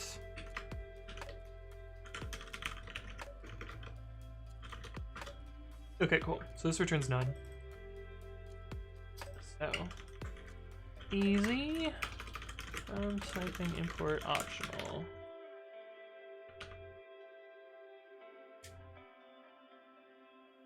Okay.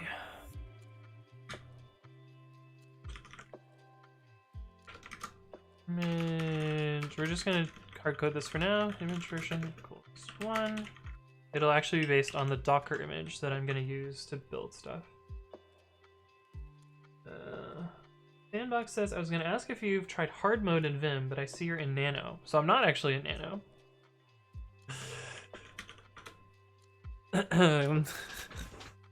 Haha! I've got another one. Oh, terrible posture again. Fuck it. This feels more comfortable.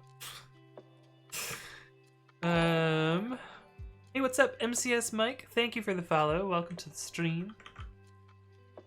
Okay, so we need to check if it's in the database. If it's already in the database, we can download it. Actually, if it's already in the database, we can get the manifest, and then we can we can figure out all of the hooks that need.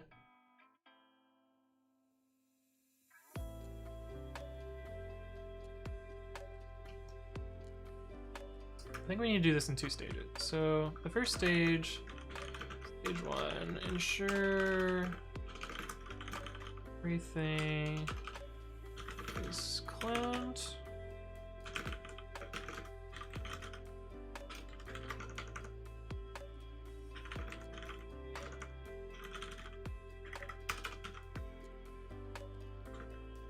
There's nothing to clone for local or meta. True. There's the empty repo, but so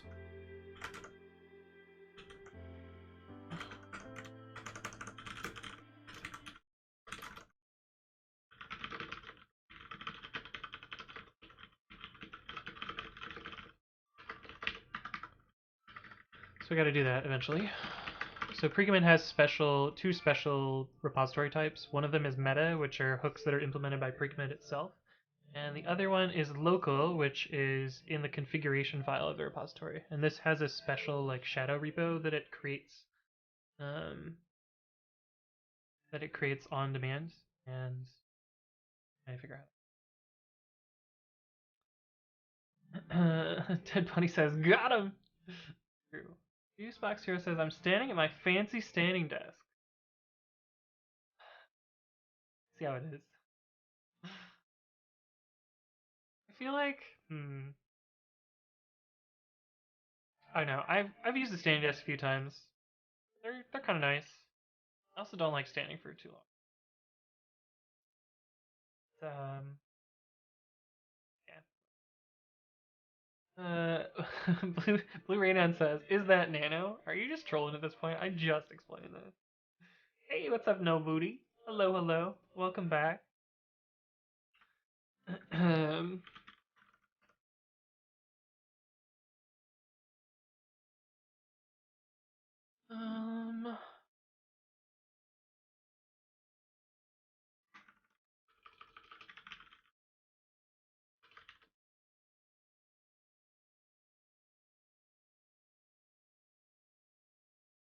Fox of Ninja says, "What sort of naughty DB are you creating with XXX?" This is just a hack. I'm marking it as a hack because I know I'm going to delete it eventually. But it looks ugly and it stands out, so that's why I did it. Mailbox says, I only use my standing desk to adjust my sitting height. Yeah. Did I have mine set at 23? It's really low. That can't be right. Maybe it's 34? It was 2 sequential numbers. That's all I remember. Mostly not says, standing desk is just another intermediate position on the road to full slouch. Just another mile marker. I don't know. Hey, what's up, Stamancy? Is it Saint Mancy? Statement Dancy? I don't know. Thank you for the follow. Welcome to the stream. We're 21 away from 4,000. Decent milestone. Okay, so we're basically trying to get the manifests from the original clones.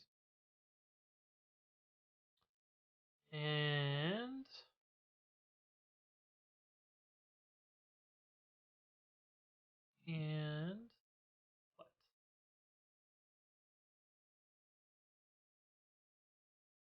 Actually, maybe this is the one that needs to return null. Well, maybe this one doesn't.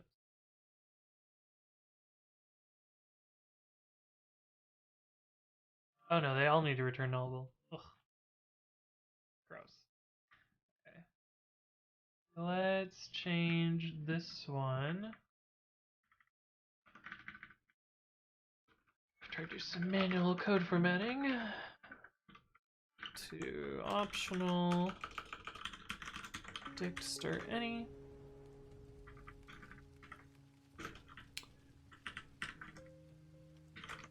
If result is none, return none, else return this.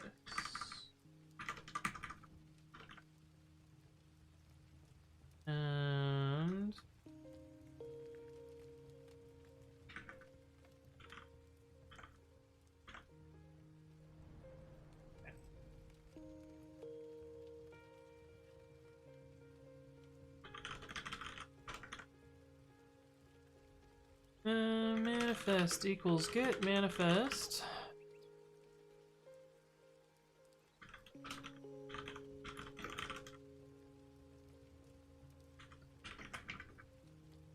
Equals get manifest image version repo and rev. Oh, except this is data store dot.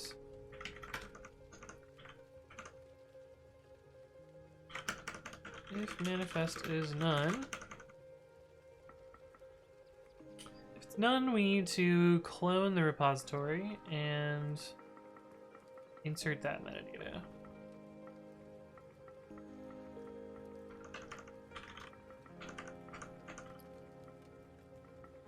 And once we've done that, we can do manifest.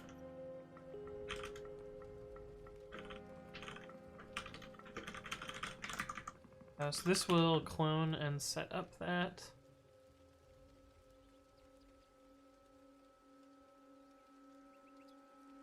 Something like that.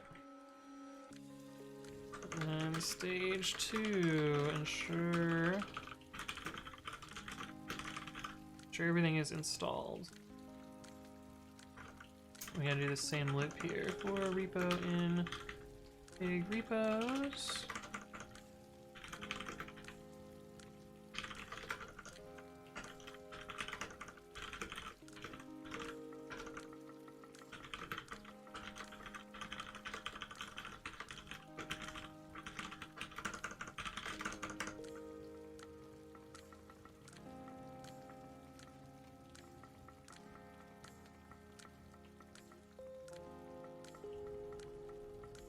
This working pretty.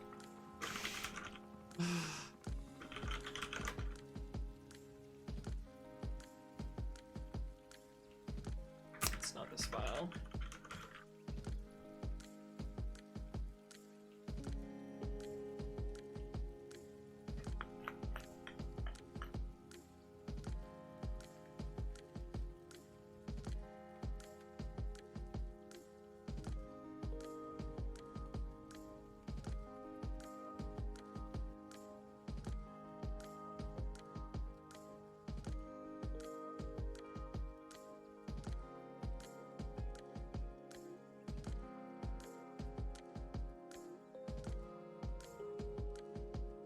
Set tuple prefix stir tuple stir dot dot dot.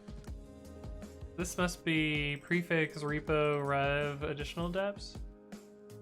Hook dot install key. Okay, so we kind of need to generate this hooks setup here. But I want to avoid having them on disk if possible, so I gotta re-implement this.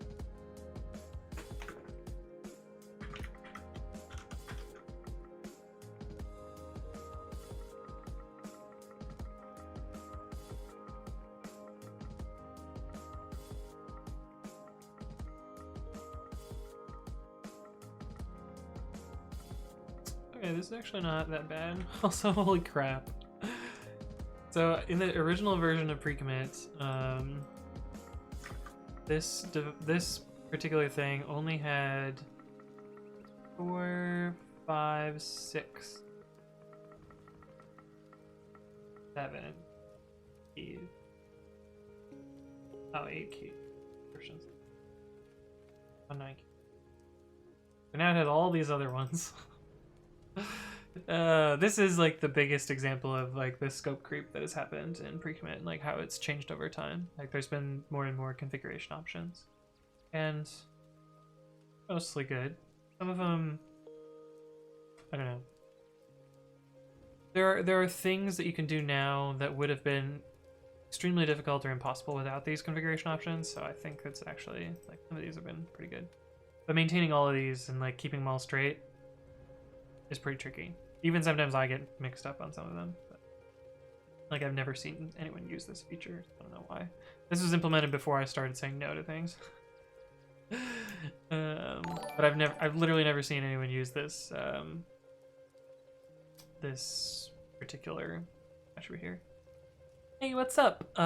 Internet Teasamak. Thank you for the follow. Welcome to the stream. Code Spent says just say no. If only it were that simple, Code Spent. If only it were that simple. Then people get mad. They get real mad. Real fucking mad. Okay, but I think we can use hook.create to do this. We can make our own hook creation function.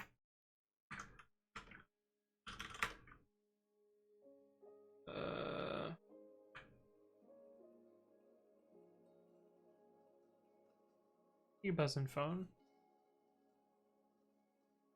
Oh, holy shit. I have 12 unread Discord messages. Oh my god, everyone has pinged me. What the fuck?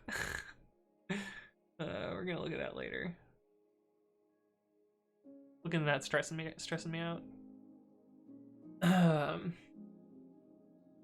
It never is, I know, yeah. That's why maintainership is hard. People are mad. Goodsman says 12, try 777 here. Are you talking about like curl? Curl has a fucking million options.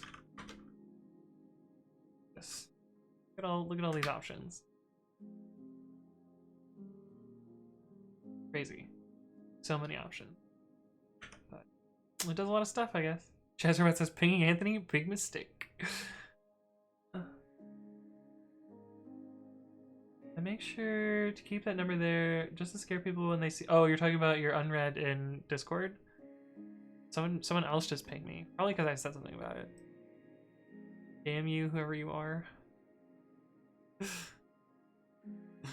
Or maybe someone else legitimately pinged me. But I like to practice inbox 0. I'm like super failing at it right now. Got 10 emails here, I got 3 emails here, I got 1 here, got 13 Discord messages, I have an unread in Messenger from my mom. Bad about it. Mess. But I'll deal with that stress ball later.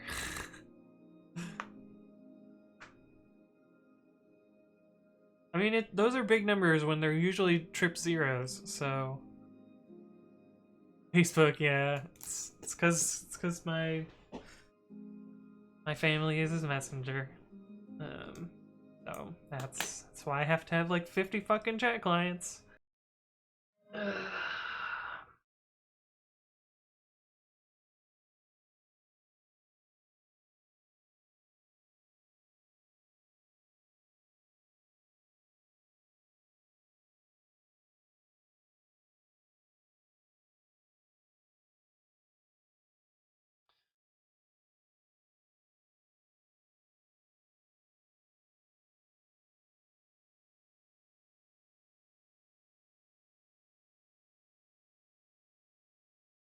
Just reload the manifest.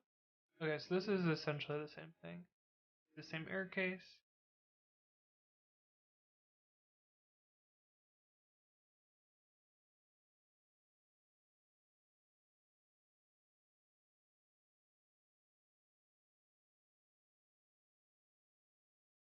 And we can do the same manipulation up front here.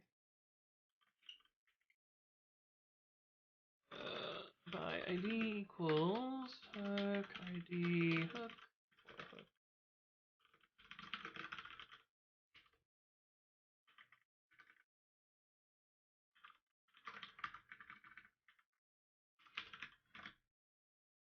Cool. And then for hook in, so hooks, if hook ID not in,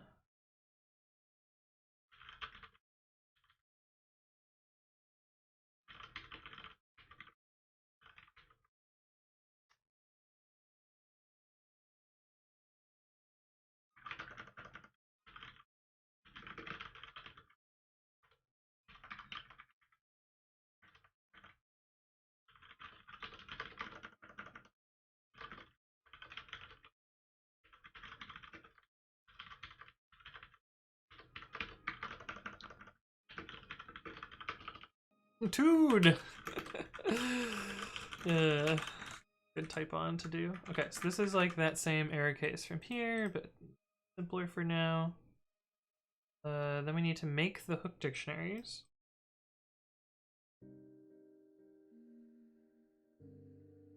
And do we need to make the hook dictionary? No, we're really just building this so that we can look at additional dependency. How did I do this?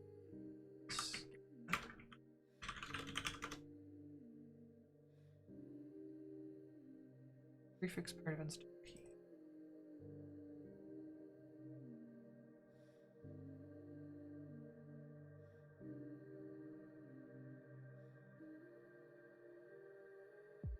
Not sure.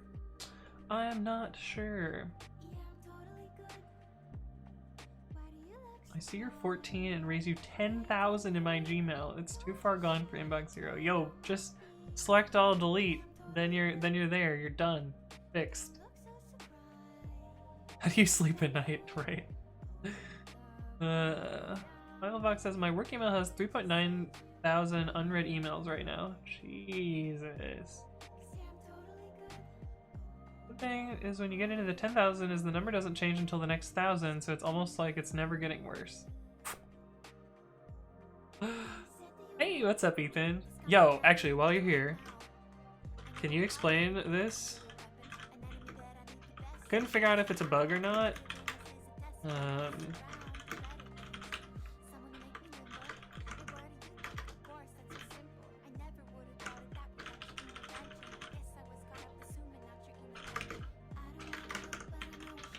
So we have this thing in MyPy.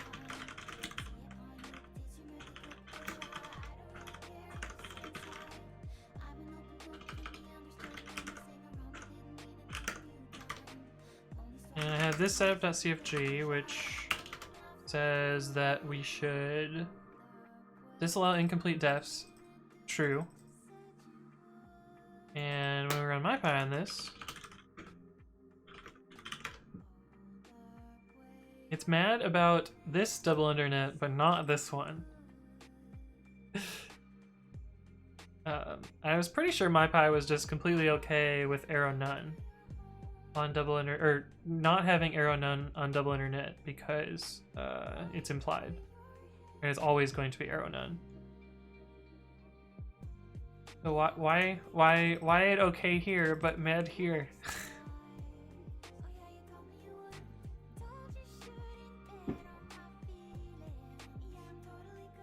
I can think of one reason why. My guess at why this is not necessarily saying please type check this function for me, which in MyPy, if you annotate a function, if you fully annotate a function, it will type check it. And so it gives you a way to say like, this is not type checked, but this is. Whereas this one, you've already put an annotation here, so you're already saying please opt me into type checking. Is that it? Got kicked from the chat room again. What is going on with chat today? My bot's still working. That's exactly it? Oh, okay. Alright. Cool. Figured. just it was just a little bit weird. Anyway, I ran into that earlier. It's probably made. It's made db.db. We don't need that. Our WAT table. There are any annotations on double internet, then MyPy will check it and infer arrow none. Okay, cool.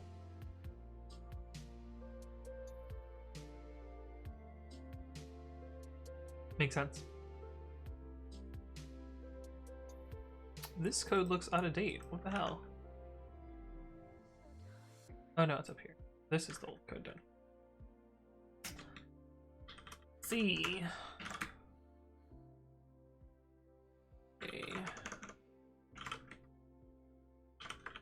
Check that all hooks exist.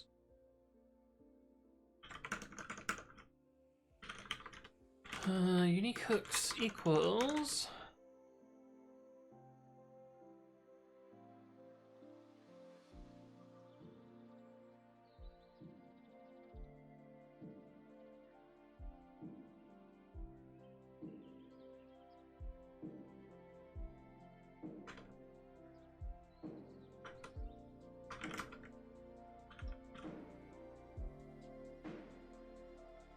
I think someone knocked it. I am going to go check my front door because someone is a knocking. So I'll see you guys in a sec.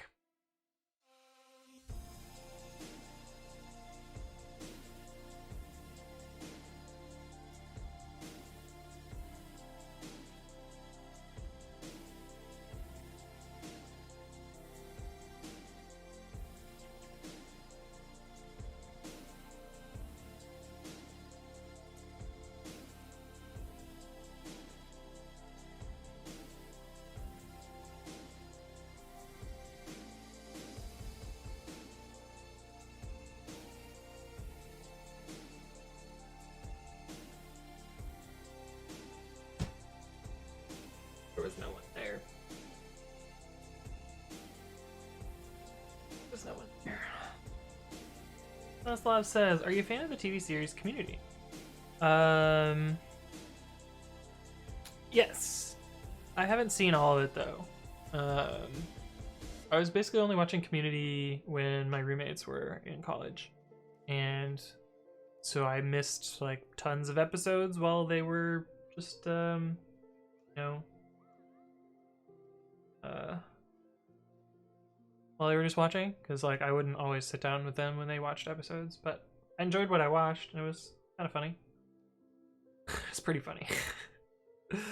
Mostly Not says, "It's Mom, why haven't you responded to my message?" Alright, let me see what my mom has to say.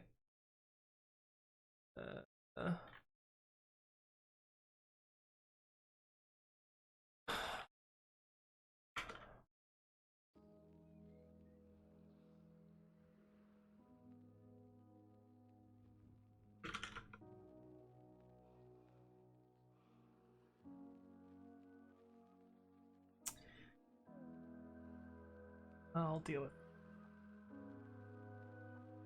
it. That's a real bummer. Not gonna go into the details, but it'd be better if things were not that way.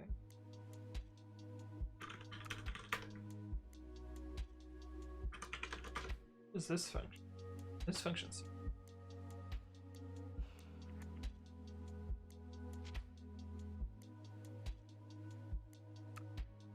Oh, I very much need this function.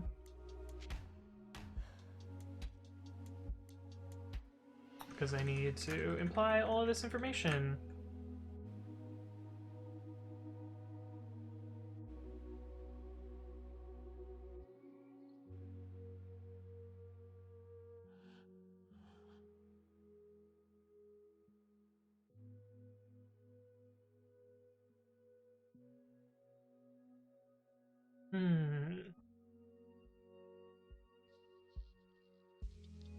I saw that you typed "nice meme, Mom."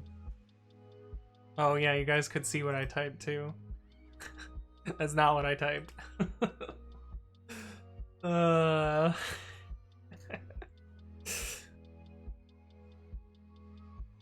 shoot. Oh, god damn it. Oh well, don't look into what I typed. Please don't clip it.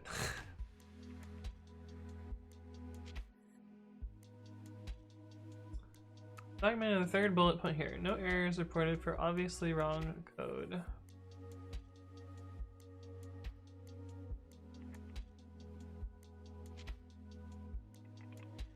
Man, I love Sphinx. Sphinx works great. There's never any problems with anything.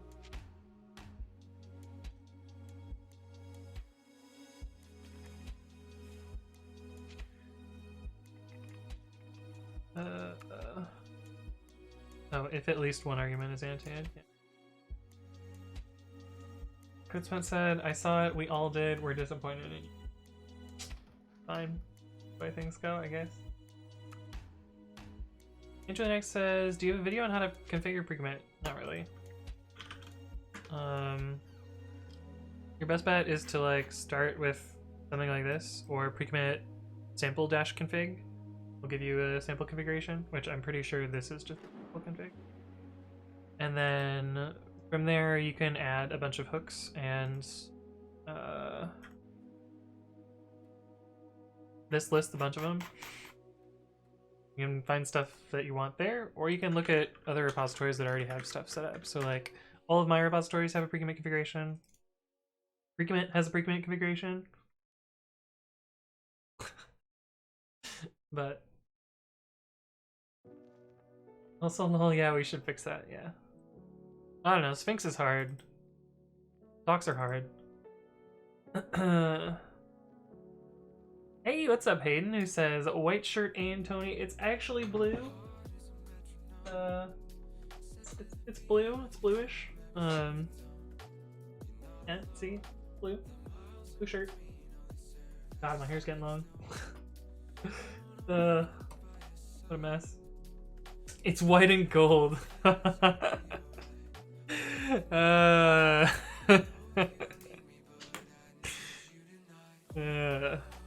Next we're gonna be talking about Yanni and Laurel. Hey, what's up, Digimon? I like it. Hey, what's up, Unfeeling Cash? Hello, hello. No, it's pink and green, of course. You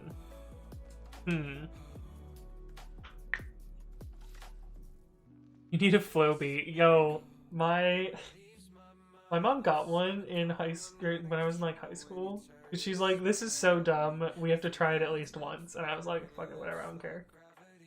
And kind of worked. It was way more of a pain in the ass than it was useful though. Also, when you think about it, it's fucking terrifying. It's like a vacuum cleaner that has a rotary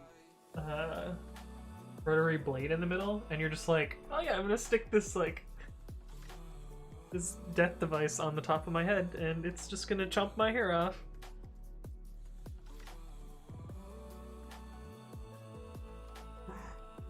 That was an interesting device.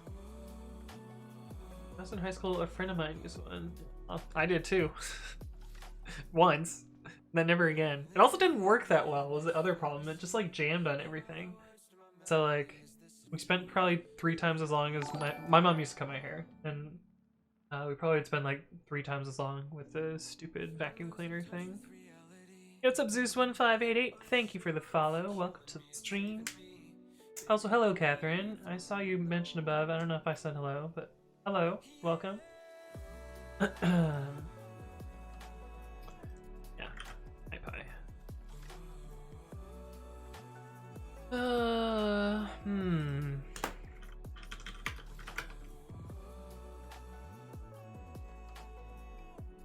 Oh.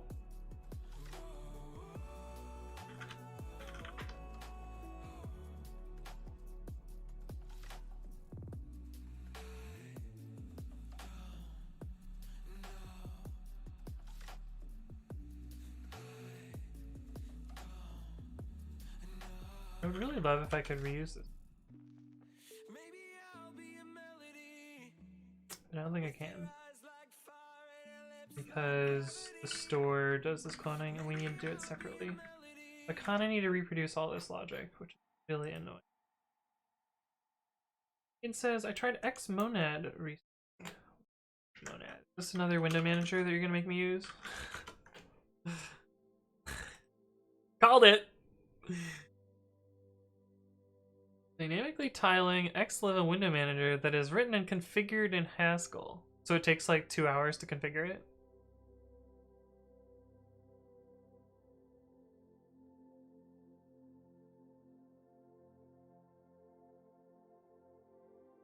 How can I use a tiling manager? We've been over this. The Darby says only i3WM. Yeah, that's what we tried before. This okay. Made me slower though.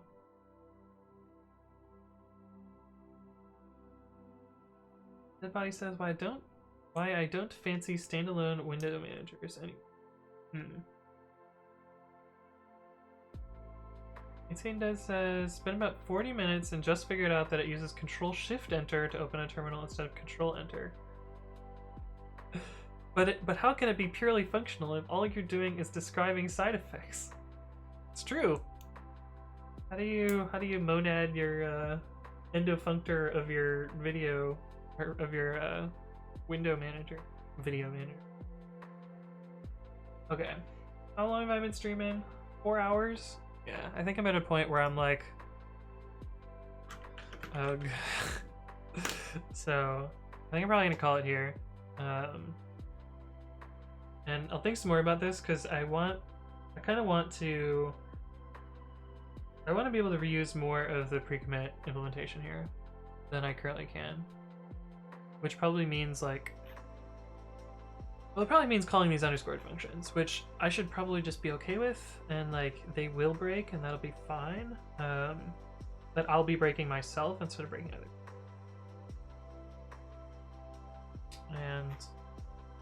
But I'll think some more about that. But I think this is a decent stopping point. Somebody 2 says, really quick, what keyboard are you using? There's keyboard and keyboard 2 and keyboard 3. And soon there will be keyboard 4. But yeah, lots of keyboards. But yeah, thank you all for stopping by. Let me do my little spiel, and then we don't really need did them. But yeah, I upload all my previous content to YouTube, and that is youtube.com/AnthonyWritesCode. And you can see all my previous videos there. Some of them are educational, which are these purple ones, and then black ones are stream. Hey, mostly not. Thank you for the follow. Welcome as I'm leaving, even though you've been in chat for a while. But yeah, check these out. They're really good. I'm proud of them. I don't know. They're like my streams, except it's just me answering a question. I don't have a extended schedule for streaming yet. Somebody asked that earlier. Yeah, you just missed this. Sorry, brother. We'll see you around later. But yeah, I announced my streams on Twitter. Basically, oh wait, that's not my stream. This is my stream. My only scheduled day right now is Saturday at 11 a.m. But I'm probably going to do like Monday, Wednesday, Friday. For other stuff. For you know, probably Monday, Wednesday, Friday, Saturday will be my schedule. Who knows? I have a bunch more free time now, so more streams. But yeah, I announced there, and I also announced on Discord. Juice says, bye, Mr. Streamer Man. Well, thank you. Thank you again for stopping by. Please don't ban me. But yeah, let's go find someone to raid.